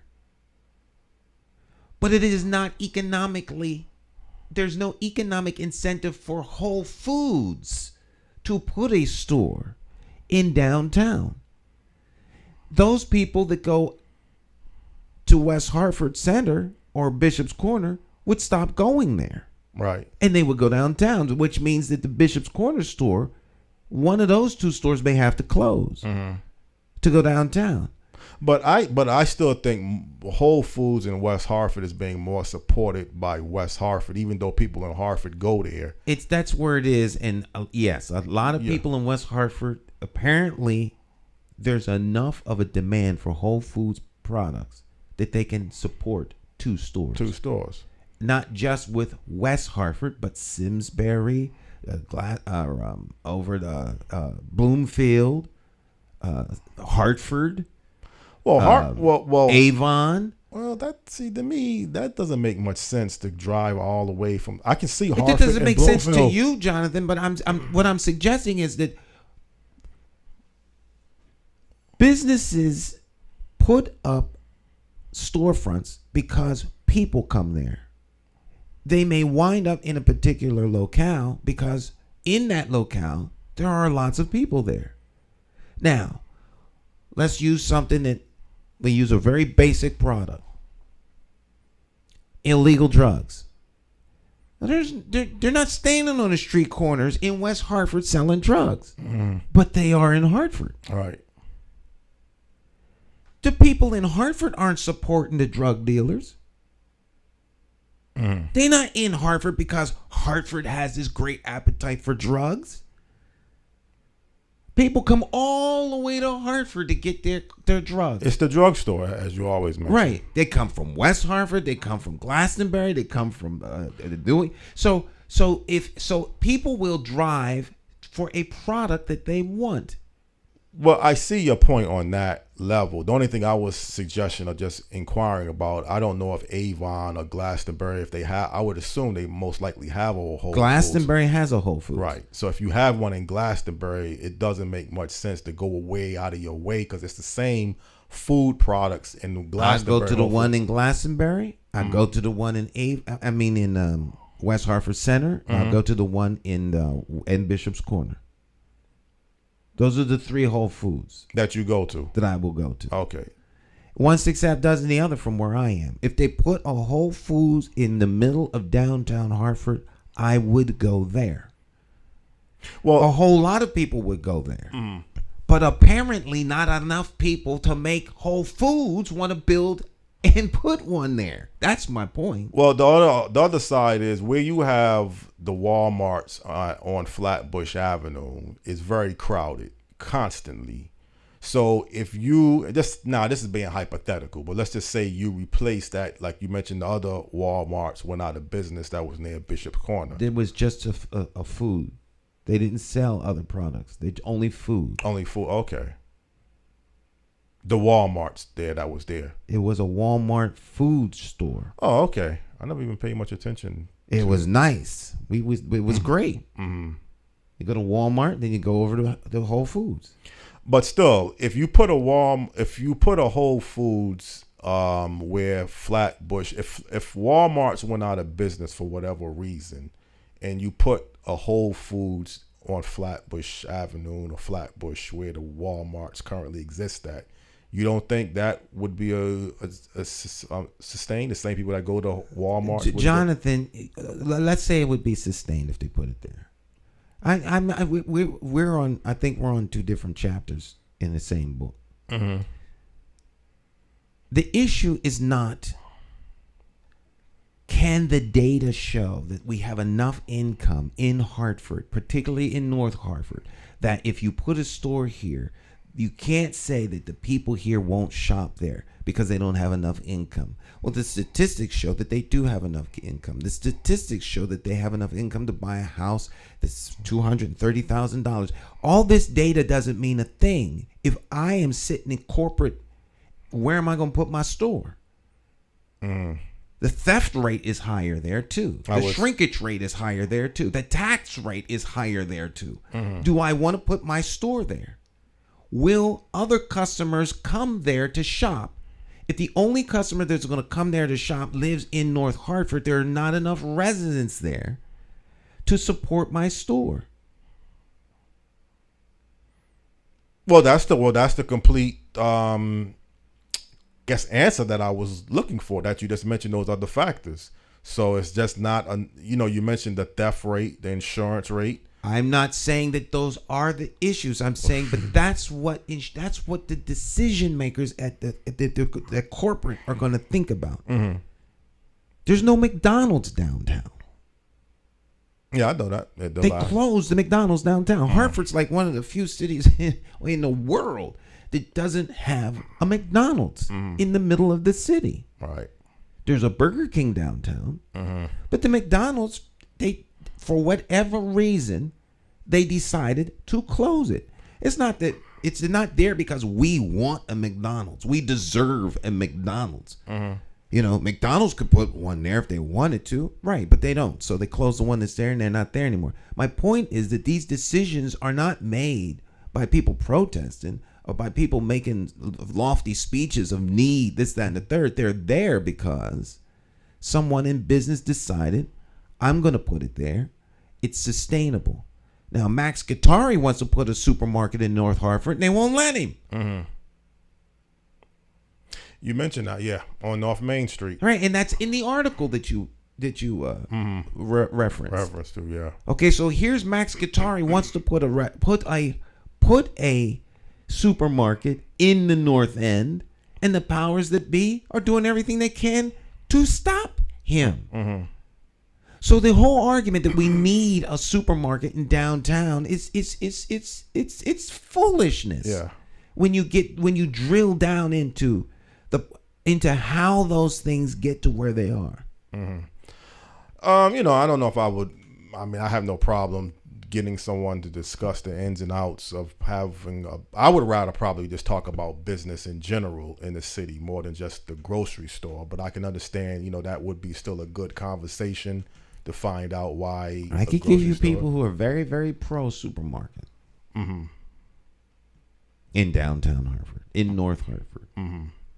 I have friends of mine who are very much in favor of that. Well, the geographical location, again, if you look at Walmart's, now Walmart's is not Whole Foods, although, you know, it sells groceries. It's a superstore. You don't see it as there's no demand for a Walmart downtown. Mm-hmm. No, but I'm saying Walmart's, where it's currently located at, is making, I guess, a tremendous profit because it's always jam-packed. Otherwise, it wouldn't be there, Jonathan. Right. That's a business 101. Mm-hmm. So it looked like some businesses can definitely sustain itself like a Walmart, and then there's others just will not be. I mean, that's what it really comes down to. You know, whatever the motives behind it, why it can't. I mean, it just looks like in reality, there's certain businesses that can sustain itself in Hartford, in the North End, and others can't. The business is sustained by the demand for what they sell. Mm-hmm. When it's no longer a demand, the business closes. There are businesses in the plaza where Walmart is that aren't there anymore. Mm-hmm. Because people didn't want what they were selling. All right. So, you know, Walmart is a store that sells many products that people want and need. Mm-hmm. So Walmart has their distribution around now. One reason why other stores may not be surviving may be because of Walmart. Mm-hmm. Because if Walmart sells what you're trying to sell over here, you know, there's a game store over there, but they meet a real specific niche. But Walmart could very easily shut them down because Walmart sells games. If they beefed up their game department and put a couple of expert gamers in there and put a little gamer kiosk in there, they shut down the little GameStop. Mm-hmm. Well, the supply and demand. I mean, even believe it or not, even that in my old neighborhood, the North Main 06120, you still have a hardware store at Star Hardware Plaza where it's kind of like a mom and pop model. It might not be a traditional mom and pop, but it's like the size of the hardware store, the history of that hardware store is still like a mom and pop. People's demand for what they have is high enough that they can make a profit and stay open and thrive. Mm-hmm. So you consider how many people in Hartford rent. I think it's 75% of the residents in Hartford are renters. Renters. It's a higher rental percentage than it is Right. ownership. So if those places are renting, then it also it's also safe to say that most of the buildings they're renting are maintained. There are some that aren't, but most are. So you need to fix your toilet, you need to fix the screen, you need to fix something else, this, that, and that. So the hardware store supplies all those things. Right. And it's right there in the community. You just run down there, pick that up. The landlord or the custodian or the superintendent of the building or just the homeowner can run out and get something. You get a doorknob, you get light bulbs, you can get all of the things that you need to maintain your house. Curtain rods, all those kinds of things. It's easier to go there than it is to go to Walmart Or Home Depot or Lowe's. Home Depot. I'll go over here to the hardware store on Park Street all the time. I can walk over there. Rather than get in a car and drive all the way to wherever I got to go to Home Depot, either West Hartford or Bloomfield, to get 3 bolts. Yeah. I can walk over there. And as soon as you walk in, there's customer service. Hey, can I help you? Yeah, I'm looking for 3 bolts. Oh, come right over here. And what size cord? I'm not sure. Well, what do you got there? They'll help you out, and they know where everything is. And it's a great place. All right. I love it. And so I'll go over there. Now, I can't get lumber over there. But any other kind of thing you can get. It's a fact. Well, I like the hardware store, so, Well, I mean, like you mentioned before, Stan, every decision towards a business is a business decision. I mean, in most cases, business first and then what else comes afterwards. If you have a sincere desire to want to help the community, but it's definitely a business profit decision first. If you're not in business, you can't help nobody. Can't help nobody. So right, business is not in business to help the community. Business is in business to make a profit and to support somebody. And in that, the community may be helped. People may be employed. Well, do you know what makes a community sustainable and develop? I mean, we don't have to keep going back and forth in nauseum about this reasons or that reasons. I think some of it is clearly evident, Stan, that there's some deficiencies that some and most inner cities throughout America have that's going to always make it difficult to attract businesses and business developments comparable to other surrounding certain kinds of business. So, if there's a lack of certain businesses in your inner cities that could be useful and beneficial, and you just can't get that type of business in your city or your inner city, it's most likely going to leave a void in certain services that and you hear this too. This was also mentioned with the grocery store, that the lack of transportation. Now, you may not always accept that reason, but you'll find many people who don't own cars. They'll walk to your, I guess they call them the little smaller stores.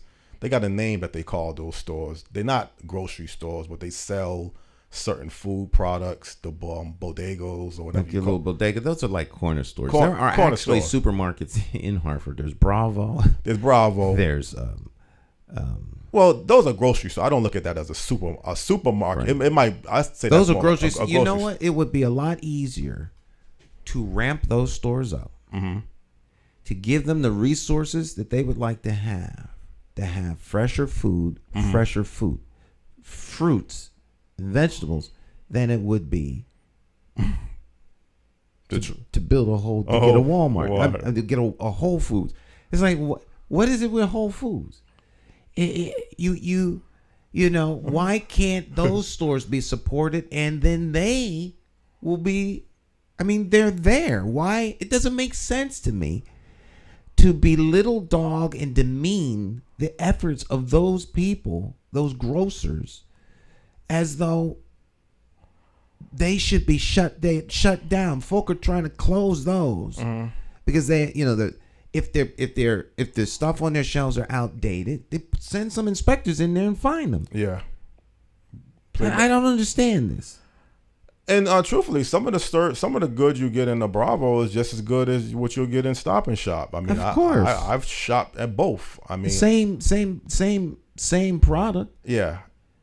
And if it costs a little bit more here and there, I mean, that's still, sometimes they have better deals than Stop and Shop, believe it or not. So it all depends on what you're looking for, whatever the case you might be in that area or whatever the reasons behind it. But like you say, that's probably that's more realistic to develop and expand a Bravo grocery store than it is to attract a Whole Foods, because that's all you're going to be hearing about. There's other. Big Y is a pretty nice, classy store, I believe, in the Bishop Corner area. Not too many of them. Stop and Shops, you have a few. Well, you have one on New Park Avenue. That's in Hartford. I think you do have a Stop and Shop. Yeah, the Stop and Shop on New Park, right below the theater. The theater. There's a store on Weathersfield. That's Seatown. That's Seatown. Mm-hmm. Now the owner of Seatown, I talked to the owner of Seatown. The city did a video. A Healthy Hartford video, and so this was shortly after Mayor Bronin became mayor that they did this video, and so it was on fresh vegetables. It was part of a I think there was like WIC and other things, ways that you can use, and get fresh foods. Anyhow, they being part of the production. I was, doing the production for that. And so I interviewed the guy, that was, I didn't interview. He interviewed, but not on this subject. Mm-hmm. But between shooting, I had a conversation with the owner of the store. He said he would love to expand his store. Mm-hmm. City wouldn't let him. Mm-hmm. So that he could do more and bring in more. Now, when I was living downtown, I used to shop there because we didn't have our car for a long time. All right. So we could walk up through the park and go there. Now, when you keep saying city, who are you talking about? Who makes these key decisions that can stop a business? I don't know who makes these decisions. The Department of Economic Development, license inspect. There are obstacles in the way of him moving his store to having his store expand. Maybe a zoning issue, maybe a building permit issue, things that you have to do. I don't know what the limitations were, but he said that his desire to expand, he got plans, everything. The city wouldn't let him. Who's in the way of Max Guattari? Yeah, he's saying the city won't let him. He's very public about this. So there are individuals who are willing, business people who are willing to do stuff. They don't get the support they need. And there are a contingent of folk who are trying to get something that's not going to come here. And so it's like, well, I see where you're going at this. If food is essential to life, yeah, and people are starving because of the food desert, yeah, then it would seem to me that the most important thing is to get these people what? Food. Food, yeah. Not 6 years from now. Now. Right. Because the immediate need is right now, not 6 years from now. Now. So what can we do to help this crisis now? So it has to be more than just well food. It's a whole agenda, and the agenda is superseding the practicality in terms of the fix, in my opinion. And that other side of the agenda is what people are probably not hearing unless you're on the inside, because under the assumption is I would think anybody that has the money to open up their business and they meet the requirements shouldn't be in a situation where they can't actually have it take place. There might be a little time span. You might have to go through certain things, but if you meet the business requirements to have a business, you know, you have your money, you have your location. You should reach out to Max Guitari and see what see if he'll come and talk. That would be good. Because he is a very successful businessman in this city, in this state. Right. And he could definitely. He has a love for the community, a love for Hartford, a love for Hartford's North End. Mm-hmm. And we need to get behind people like that. And there's one place that, you know, if we're gonna put the North End needs a supermarket, it's really needed. Mm-hmm. In North Main Street. On North Main Street, right. Where he's located at. Down in that area. Now, do you think that area needs? Now, there's a food desert. You think that area needs a supermarket? Or should we put it up near downtown North? Yeah, that area needs. You know, downtown North, if the people up there can do, the people in downtown North, folks living in all those apartments downtown, they can have the peapod. They can have their food could be hand delivered. One kernel of corn at a time because they can afford it. Mm-hmm. Sometimes it's kind of hard, not hard, but I guess it's a little complex to figure out the geographical structure of a city like Hartford with your surrounding towns, because it looks like to me it was even some poor designing. Prospect Street, across the street or down the street is West Hartford, right across the street is Hartford. What's really the difference? I guess there's a tax difference. I guess there's other financial differences, but it just seems like you're looking at the same street. Well, these are old communities. So that's probably why it looks they're that not way. New communities. Newer communities have a better urban design. The older communities just grew. Okay. You know, West Hartford was a rural farm town at one time. Mm-hmm. Same with Bloomfield. So things change over time and you adapt as you go along. Same with necessarily designing a thoroughfare to go from here to there. Mm-hmm. And then, you know, Hartford, Connecticut is very, very, you know, all these little towns. You got 169 towns in Connecticut. And it's a small state too. Right. Everybody wants autonomy. Mm-hmm. I mean, to be quite not a major difference, but like Bronzeville, Texas borders Mexico. There's a city that's right across from Bronzeville, Texas, that if you go across or a few blocks down, you're in Mexico, a whole nother country. So what I'm saying, you have to cut the border off someplace at some area. You can't keep Hartford all the way in the way. It has to cut off at some point. You know, Hartford had a geographical footprint, and that's what it was. Then another town incorporated on the other side, and then they had their little geographical footprint, and these things keep growing. And well, my whole point is, if you know you're driving from Hartford, people who are unfamiliar may not know this, but if you're driving from Hartford into Wilson, then you get into Windsor. I don't know what Wilson is a part of Windsor. That's true. It's just they just call it Wilson section. It's like North Hartford or Blue Hills or you know, the West End.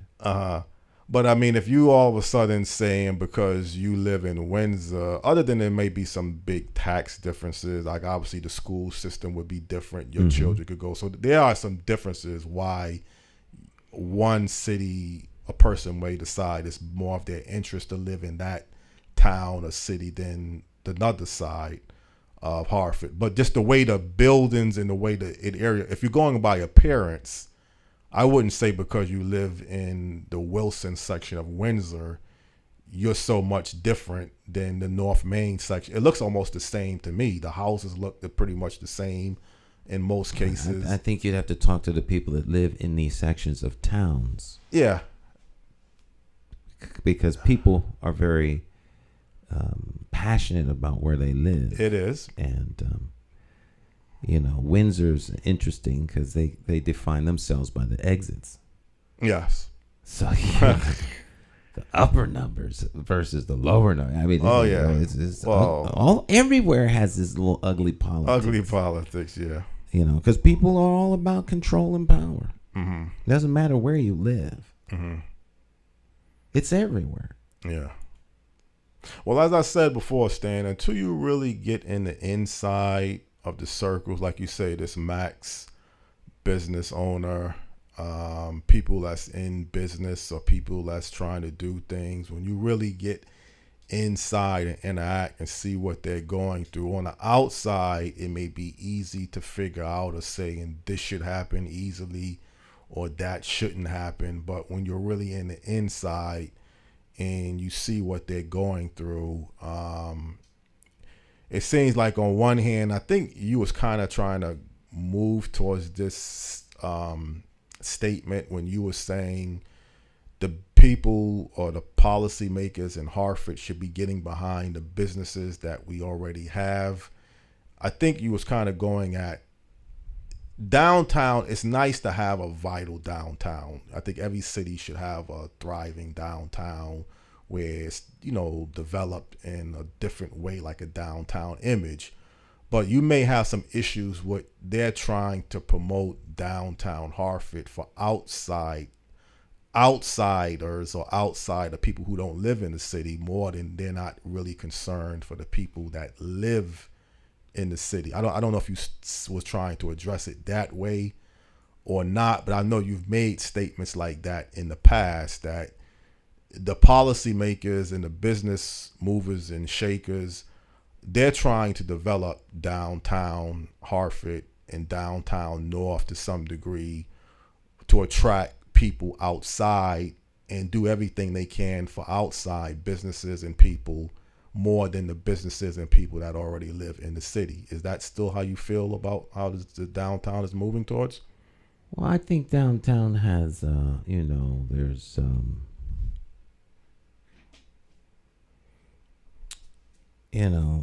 there was an effort for a long time to bring people into downtown from out of Hartford.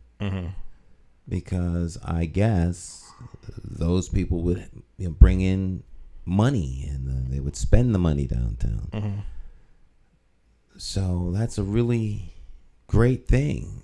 If there's no demand pushing it, then you have to hope that when you make it, they come. And the baseball stadium brings people in.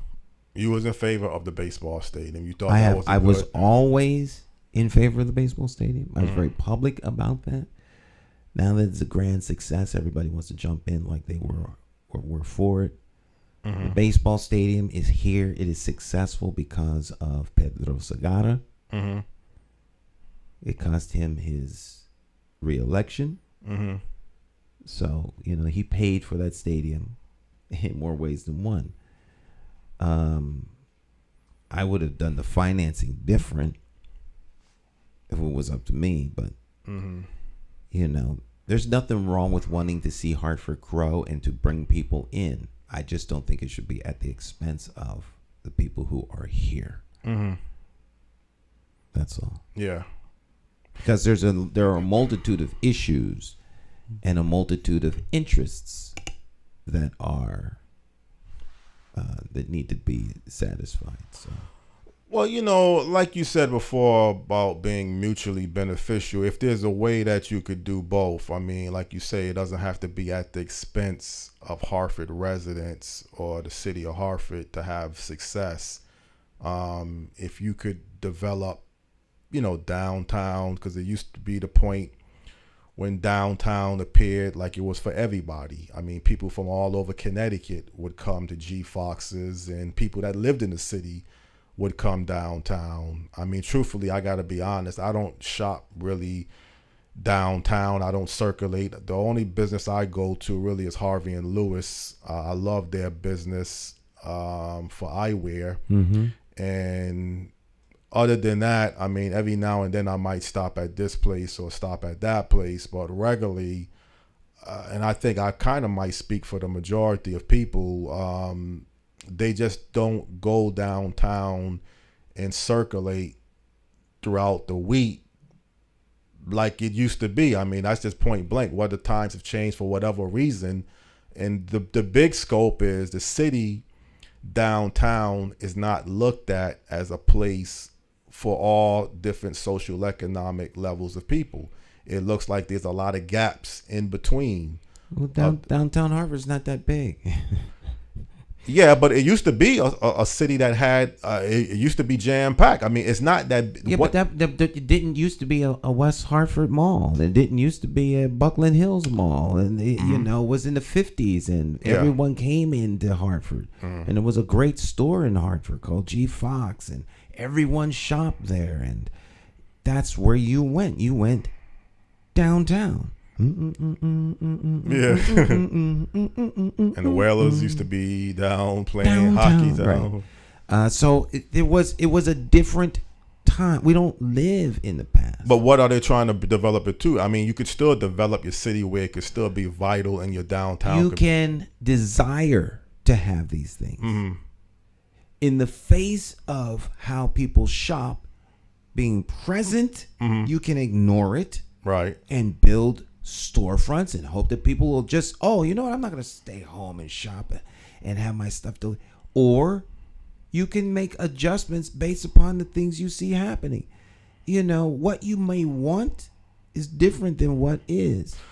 Well, isn't Pratt Street, who I said last week, if it's not 100% occupied, it's under contract, isn't that kind of a nice development to see that if it's according to what it's being projected to be? There's a lot going on Pratt Street. We'll see how it turns out. I had a conversation with some people just last week.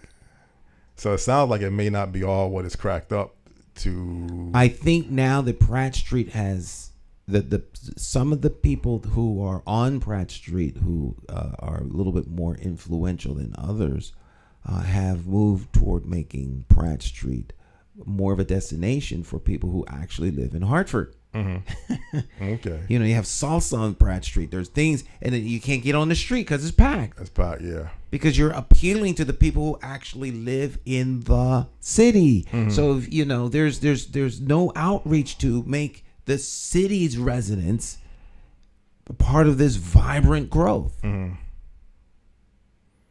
Well, one thing, it's a matter of whose vision prevails. If you're trying to create something that isn't and hope that it works out, be careful you don't wind up like these places. These are ghost cities. You ever see the ghost cities in China? Oh, okay. Where they build entire cities, and of course they're supposed to be, there's no people here, and are we building ghost cities? Where there's, if you build it they'll come. No, if you build it you hope they come, so you build it. But just because you built it doesn't mean people are going to come there. What are you going to do? Force people to go downtown? Yeah. There's no demand for it. If there was a demand, you couldn't fill these places up fast enough. Well, one thing, there is a high rental housing market demand downtown. Certainly, I think that, because they're building new or transforming new buildings into rental housing, and it seems to be a strong demand for that. They're building them because the companies aren't there anymore. So they're transforming those into rental units to try and capitalize on the opportunity to make money. Okay. Because what good is an empty building? So that's not a high demand. That's just transforming. We hope it turns in. They hope that it turns into a high demand, right? So if it turns into a high demand, that'll be great. But the problem with that is who can live there? Right. Young people. I've had this conversation ad nauseum.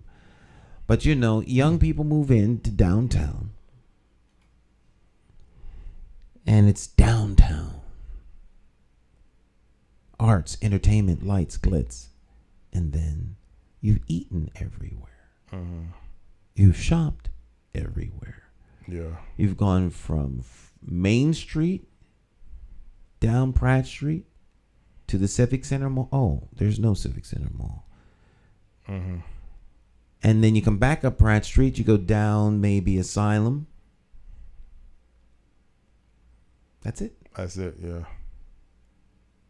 Because Front Street really is. Well, not. Maybe if we go over Front Street, so we'll go down the side street, past, the Richardson, the old Sage Allen. Mm-hmm. There's no shops back there. Well, let me walk up Market Street and see what I can find. What's this over here? There's Front Street. There's a whole block. Mm-hmm.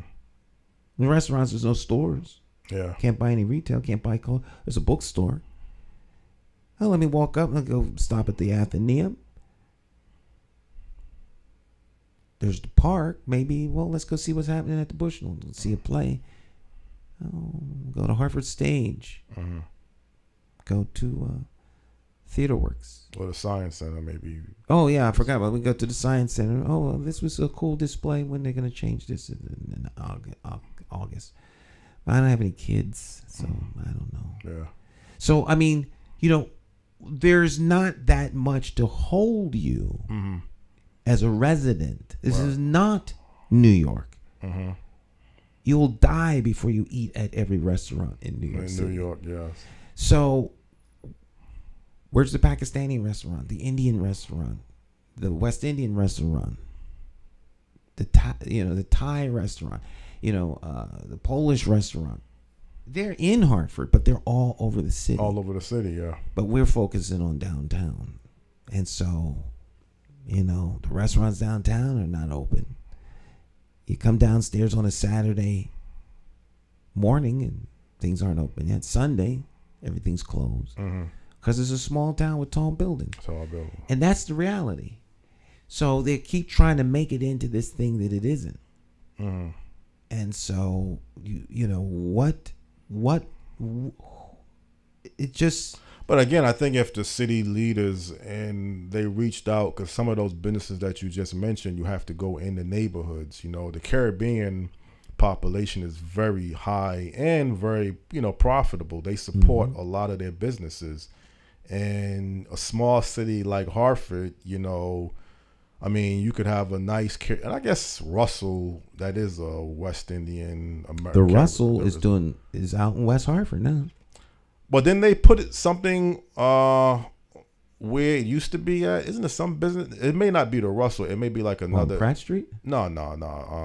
Down by the train station. Down by the train station. I think it's the Caribbean restaurant owned, but it's not the Russell anymore. It's another name that they call it. Oh, I don't know. Okay. I know that there's. Right where Coach's Sports Bar used to be at. I know where you're talking about. Yeah, I think that is a Caribbean restaurant. But it's not the Russells anymore. It's a different name. I thought the Russells revamped itself and opened there, but maybe it's not. When I was 19, it was a dance club. Yeah. No, but that place is a Caribbean, West Indian American restaurant. But that's not. My point is that it doesn't take long to go through everything that there is to do downtown. Exactly. And if you're a young person moving into one of these apartment buildings that you're talking about, in a couple of years, you're going to get married, you're going to have a kid, you're going to move. All right. Period. When you get through the 26, like you talked about earlier, and a couple weeks ago when you talked about Steve Harvey. Not Steve Harvey. Well, I did mention Steve Harvey was an example of the 20s, 30s, 40s. I'm thinking about someone else. Yeah, Steve Harvey, like how you burn through the first 10 years from 20 to 30, then you wake up. Right. You're 10 years behind. At some point in there, the young people in there are going to realize, I'm paying all this money for rent. I can have a really nice house for, $2,000 a month. Why am I paying rent? And then you got to have all these apartment buildings downtown, and all the people can start this mass exodus when they either have a child or they realize they could do better financially by doing and getting more for their money and having a hard asset as opposed to throwing it away with rent. Yeah. And so I don't think those types of things are sustainable in the long haul, but they're not, Yeah. No need to frustrate yourself trying to figure out the concept on what the city should be doing more than what they're not doing in basic logic. But once the decision is made, like you mentioned before, sometimes it's very difficult to revamp it once a decision has become final. It's what you do before the decision actually takes place, what you have stated, that kind of plays the role. But again, I mean, you know, is the other businesses in the city being supportive? I think some businesses are being supportive. You go to any Chinese restaurant, it's always, these are takeout restaurants mostly, but they always have a product that people want. People want. So if you have a product people want, people will come to you to get it. If you have a service people want, people will come to you to receive those services. Goods and services, people. That's what sustains a business. The demand for what it is you provide. As long as there's a demand, you'll stay in business. If there's no demand, then you're not in business. Yeah, anymore. well, business is business. I mean, I think that's the key element about a business. I mean, you know, you can't get too sentimental about, you know, passionate towards helping people. I mean, that's all part of life. You know, am I my brother's keeper? But a business is a different thing when you're putting money on the table. You just have to be careful how you spend your money, how you invest your money. So you can't take a bad risk and, you know, do something that's not feasible.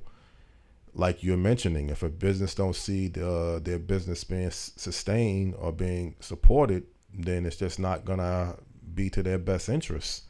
Are we gonna turn our cities into nonprofits and everything is about a nonprofit model because we can't keep enough businesses or grow enough businesses? So nonprofits is the now new structure.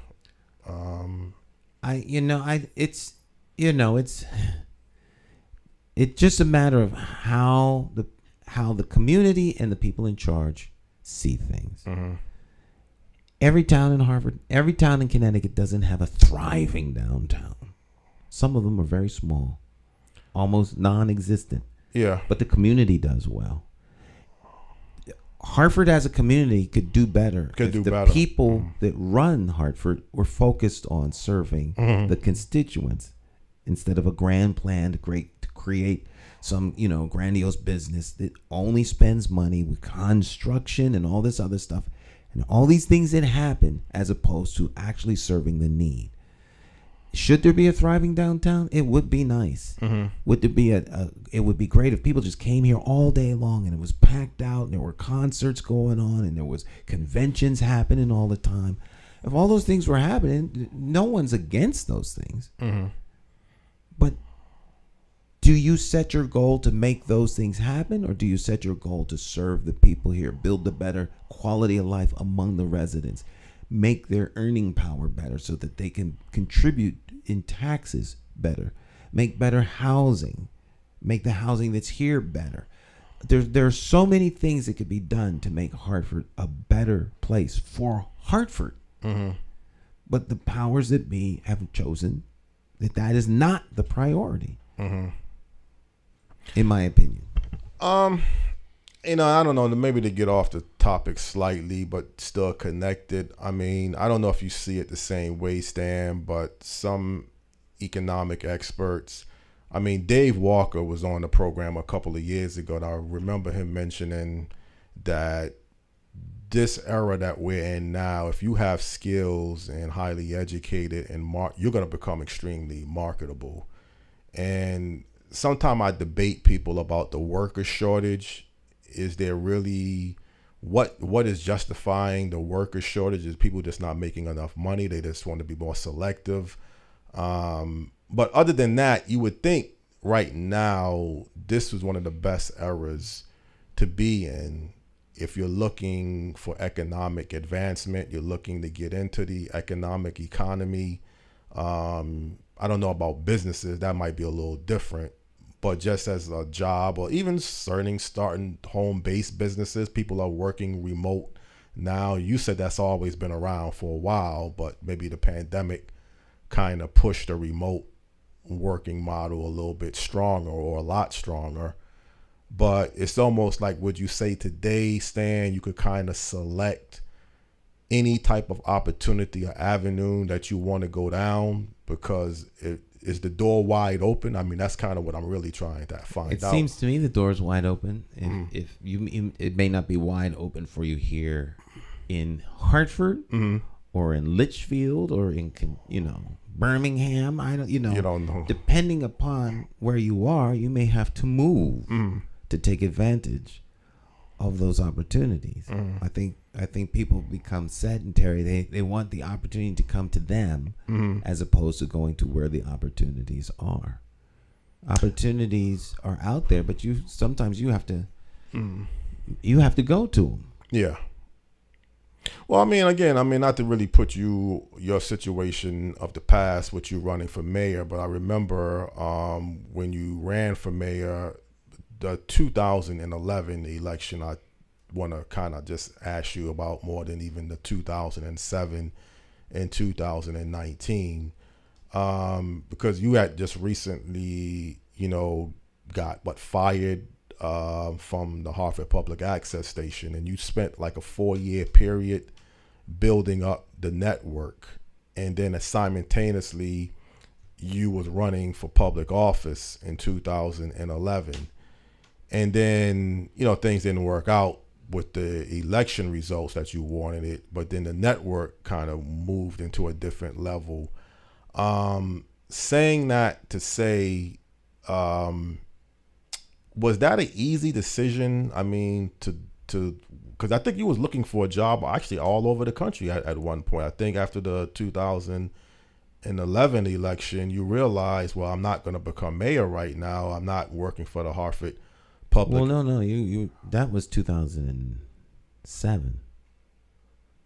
It wasn't 2011? Oh, no. 2007, You got fired from 2007, but I mean, you spent the 4-year period from 2007 to about 2011 transforming the network with the website. Well, I decided to, after I was liberated from the burden of running Hartford Public Access Television,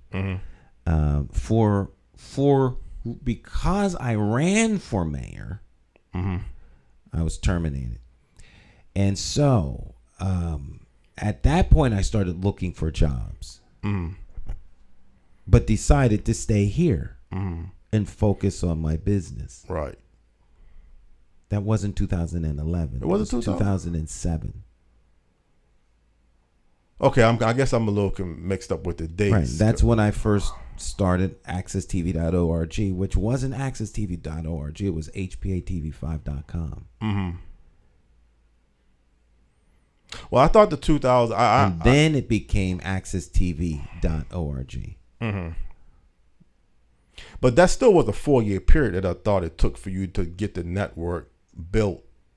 Well, I mean, it didn't take that long. It may have seemed like it took long because when you start off, you're nothing. No one knows you from Adam. So it takes time for you to build an audience and to build a constituency and to build recognition and name. It takes time. It's not you just decide to do something now you're there. And so that's probably the 4 years you're thinking of. The 4 years, right? That I'm thinking about. Yeah. And then the opportunity came with Jeffrey Dressler to decide that was in 2008. Oh, okay. I have to see again. You're 4 years off. Yeah. Right. I'm still thinking 11 and 12. I don't know you came and you developed the producers format in 2012 with the network. That's what you did after 2000, because that's what you came to me about. Wait. I'm off. With Jeffrey was 2011. Right. Yeah. I knew some things happened in that 2011 period. Right. That's when you started.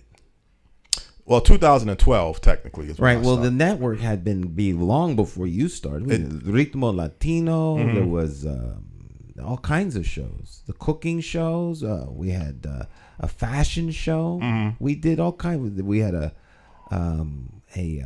poetry show that was done at Cloud 9. Okay. Every week.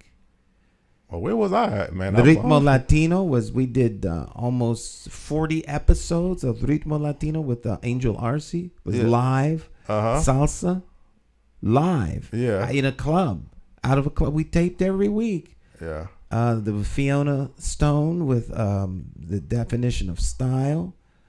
There were we have all kinds of programs. There was a cooking program. They're not even on the network. Yeah. There's almost 4,000 programs on the network.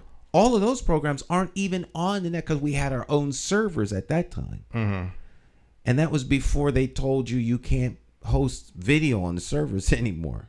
Okay. So that's when we went to YouTube as the base. That was a big decision. That was a big decision. Prince Lee. I remember Prince Lee, yes. Prince was before 2011. Mm-hmm. I don't remember Prince Lee on the air before 2011. I don't know where I was. He might not have been on the air at that time. Okay. Mm-mm. I remember one Hartford. Well, he did a couple of programs here, and his show was called Conversatio. Uh-huh. Yeah. But I remember one Hartford. One Hartford Kevin was Brookman One Hartford. It was the Independent Republican, and then it became One Hartford. Mm-hmm. One Hartford. That was until that ended shortly after Eddie was left office. Mm-hmm. But One Hartford, Ritmo Latino, The Definition of Style,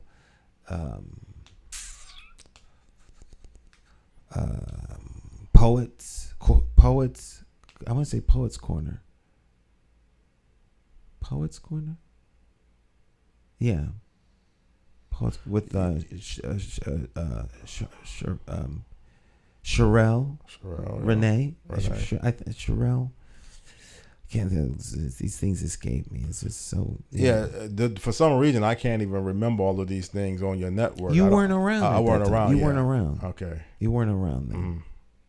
But I do remember like a transformation to some degree with the producers format when I got started. When you got started, things were a little bit different because I had the studio here. Mm-hmm. And I started doing them out of the house. Right.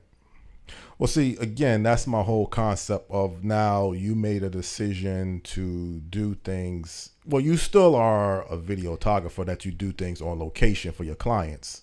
Right. But the business idea of accesstv.org had been undertaken with great effort and great zeal before you came. Okay. I know of what I'm talking. You all don't believe it. So I'm content for you all to try. Nothing beats a failure but a try. Right. But Prince Lee, I mean, Prince Lee. And a whole lot of people put a whole lot of effort into, just like in Back 9. It didn't work. Yeah. But you all won't accept that. So Well, I do now. Well, of course after now, being you pounded, can see the reality. But we put forth many. I went into stores all up and down Pratt Street, around the city, all kinds of stuff. You have no idea. Mm-hmm. Yeah. But I mean, it's a moot point. What difference does it make? Yeah. And so, well, one thing I will say, and I guess this kind of falls into your ability, and then somewhat with what Ronnie Fields was talking about, is what you're gonna do afterwards. Like, okay, you got let go from the Hartford public access station. You kept telling me, and you tell me even to myself at my age now, because I'm trying to make somewhat of a transition back into the workforce a little bit differently. Someone told me one time when I was even thinking about going, shortly after I started with your network, I was just, in between jobs, and somehow I was thinking about going to Amazon. And this guy told me, well, he asked me first, how old are you? Do you really want to be working with high school students? Do you really want some college supervisor telling you what to do? I mean, it's more to it than that, but I'm just saying, the point is you was kind of in a transitionary period, I think, Stan, between 2007 and 2011. But the skill set that you had acquired with technology and the internet and being a videographer, Jeffrey would come to you now and saying, look, I can give you some type of reasons why you don't need to go throughout the country looking for jobs. Somewhere, something on that line. I think he approached you about that. But the reality is you had the skill set to stay and find a way to make a profit, make a living. So you could say, I don't need to work a 9-to-5 job because I have my own business. I'm a freelance independent videographer. So not saying you plan your life for it to be the way that it came out to be, but having that skill set and that experience contributed to why you can do what you're doing. And then use this network with you and Nyesha as a form of giving back to the community. More than feeling like you're under pressure and you got to find a job, pretty much, and now you can't do other things that you would like to do. I think your life is kind of balanced where you can pick up your children after school. You can kind of be flexible, where if you have a 9-to-5 job, you're working from 7 to 3:30 or whatever, 3 to 11. Personally, now you can't pick up your children from school. Maybe that puts the pressure on Nyesha. So I think people, particularly during the pandemic, has been able to look at their measure of their life. And that's what I'm saying, is this the best era that you can kind of be more selective of what you're looking to do, more than just feel like doing what you have to do. Yeah, and then that's part of the reason why there's a lack of individuals available for many people who are trying to hire folks, because people can be very selective. I don't need to do this job, so I'm not going to. People are not in a desperate need to have to go to work. They have learned to live within their means. There's no reason whatsoever that people shouldn't be able to live off of the income of one person. Other than they want stuff that they can't afford. And for some odd reason, they believe because they want it, they should be able to have it. But most people, if they manage their money right, if they live within their means, can get by with one person working. Then your children don't have you, because if you're both working, now your kids gotta go to daycare. You gotta pay the daycare people, right, to watch and teach your children who knows what. Then you gotta go pick them up. You gotta go drop them off. Pick them up, drop them off. There's all of these added costs. Whereas if you're home with your children, you can raise them. They can be grounded, centered. There's so many more benefits that come from strengthening your children yourself, giving them the foundation. That's an investment in time. We used to always do that. Then somewhere along the way, that changed. So, people make conscious decisions that best suit their particular need. For us, this was the best thing for us. Well, not to really debate you or even disagree with you, because, I'm not a financial expert. I'm not an economist. I'm not a person that deals with as a housing specialist. You're saying you could sustain yourself and live with one income. You don't need two incomes. Again, it depends on how much you're earning, what you do with your money. You're going to always have to pay utility bills, rent, mortgage, food. Right. Now, people will say, can a single person live on that? You have a lot of single people living. It depends on how much and where you want to live and how you want to live. That's a given, Jonathan. Yeah. You have to live within your means. You have to live within your means. That means you might have to live not downtown Hartford. You may have to live in Ellington, or live in East Hartford, or live somewhere, I don't know where. In the boondocks. In the boondocks. Or you might find a place in Hartford. My point is, if a single person can support themselves, then two people living in the same environment, the only thing you need to add really is the food that the second person consumes. And then some clothes. You don't need to buy new clothes every single week.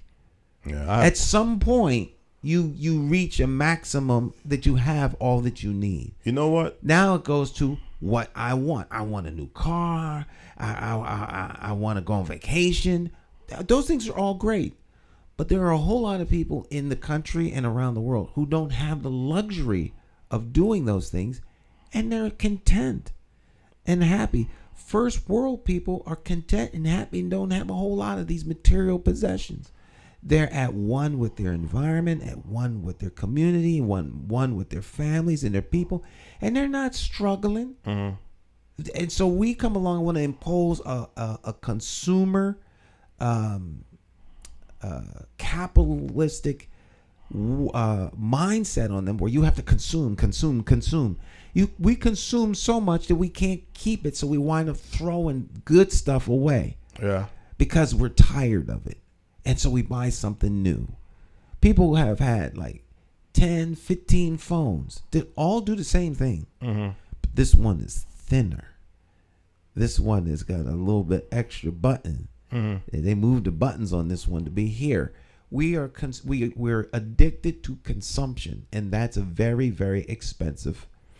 Well, I think the thing, because I see it every day at the airport, people traveling. I mean, somebody I just knew just took a cruise. And again, it's good to take a vacation. It's good to balance your life out. I'm not disputing that.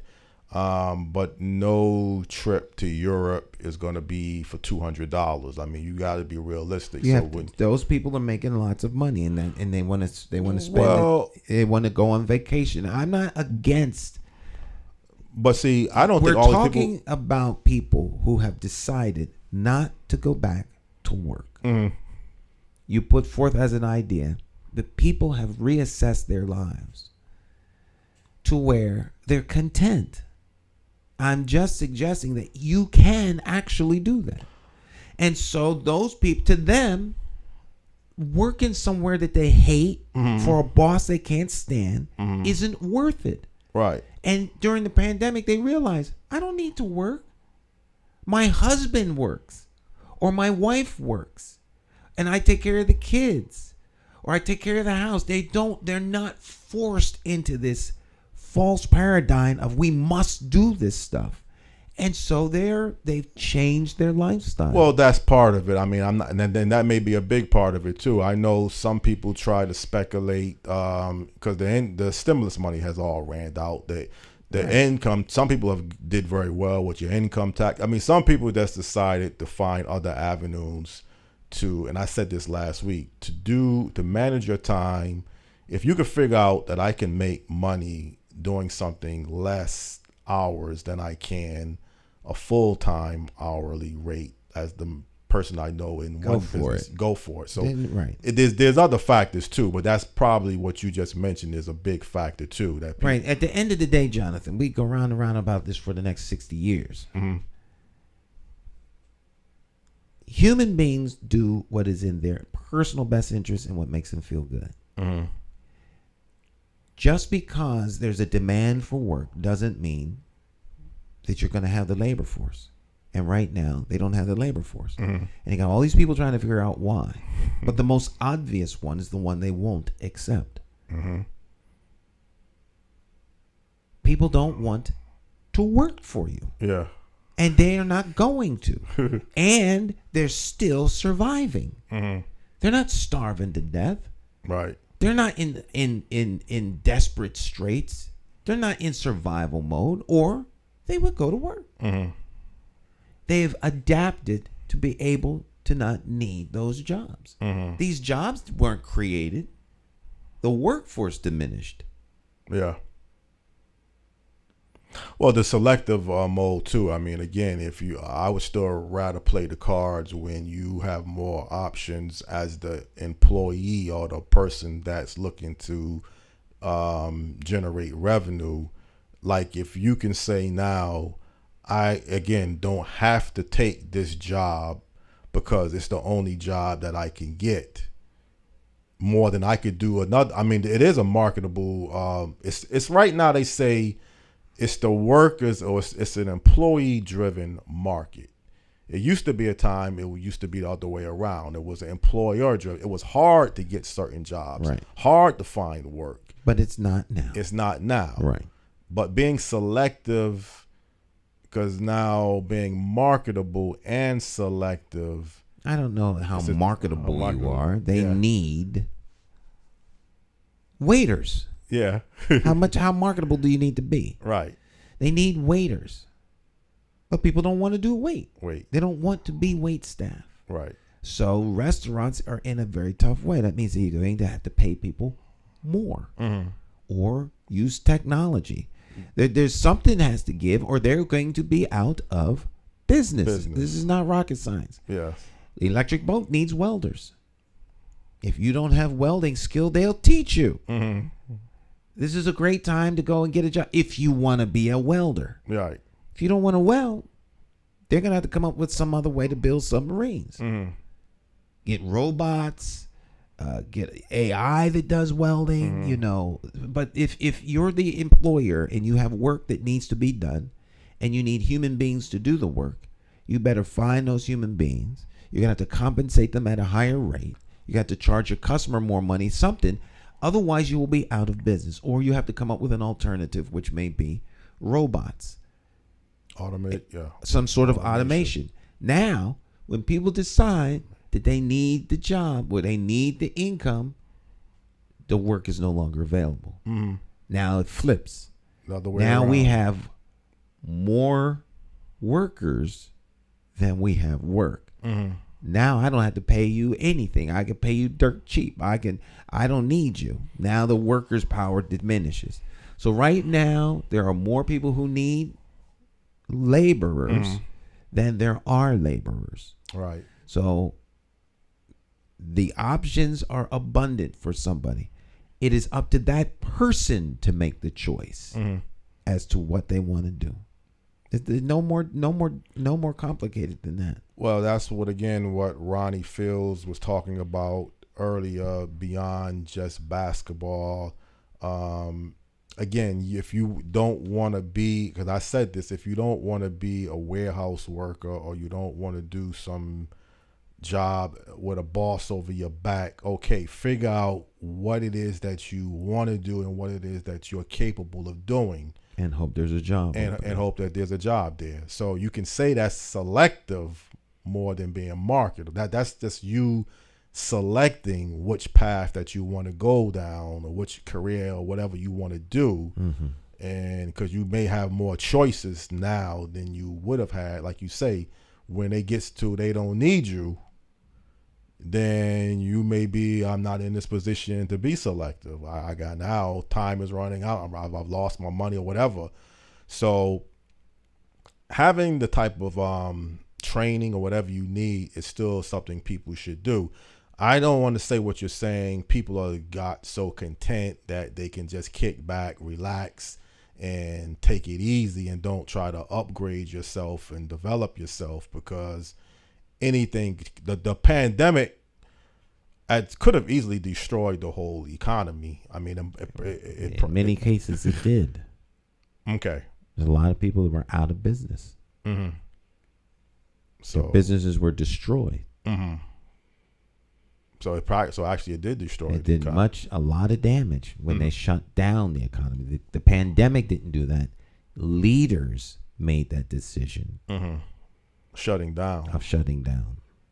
Because it had a big ripple effect. I mean, you had even mentioned talking to some entertainers. I mean, they couldn't make music, or they was just not in a lot of people who was in entertainment business. Show business is a business. And if there's no show, there's no business. There's no money. There's no revenue. And you need a concert to do, or a gig. You got to perform at a nightclub or whatever. If you can't do that, you don't make any money. Right. Your high demand means nothing if it ain't. I mean, your high skill set means nothing if there's no demand for it.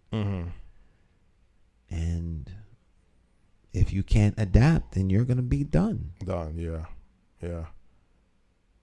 Well, like I say, I mean, again, it was real interesting talking about, basketball or sports.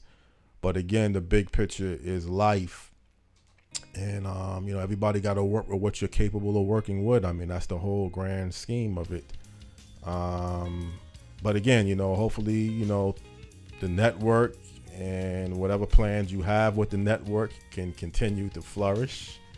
As long as I want to get up in the morning and do these programs. Exactly. better you do it home than having to go to some studio across town. Right. Well, I'm not going to a studio You're not across going town. to do that. Right, so that's not going to happen. That's not going to happen. Yeah. Stan, I think we need a bigger place. What if you had no, you can have a studio. I'll help you I'll help you build it, put it together, and then you run it. Right. Okay. Right.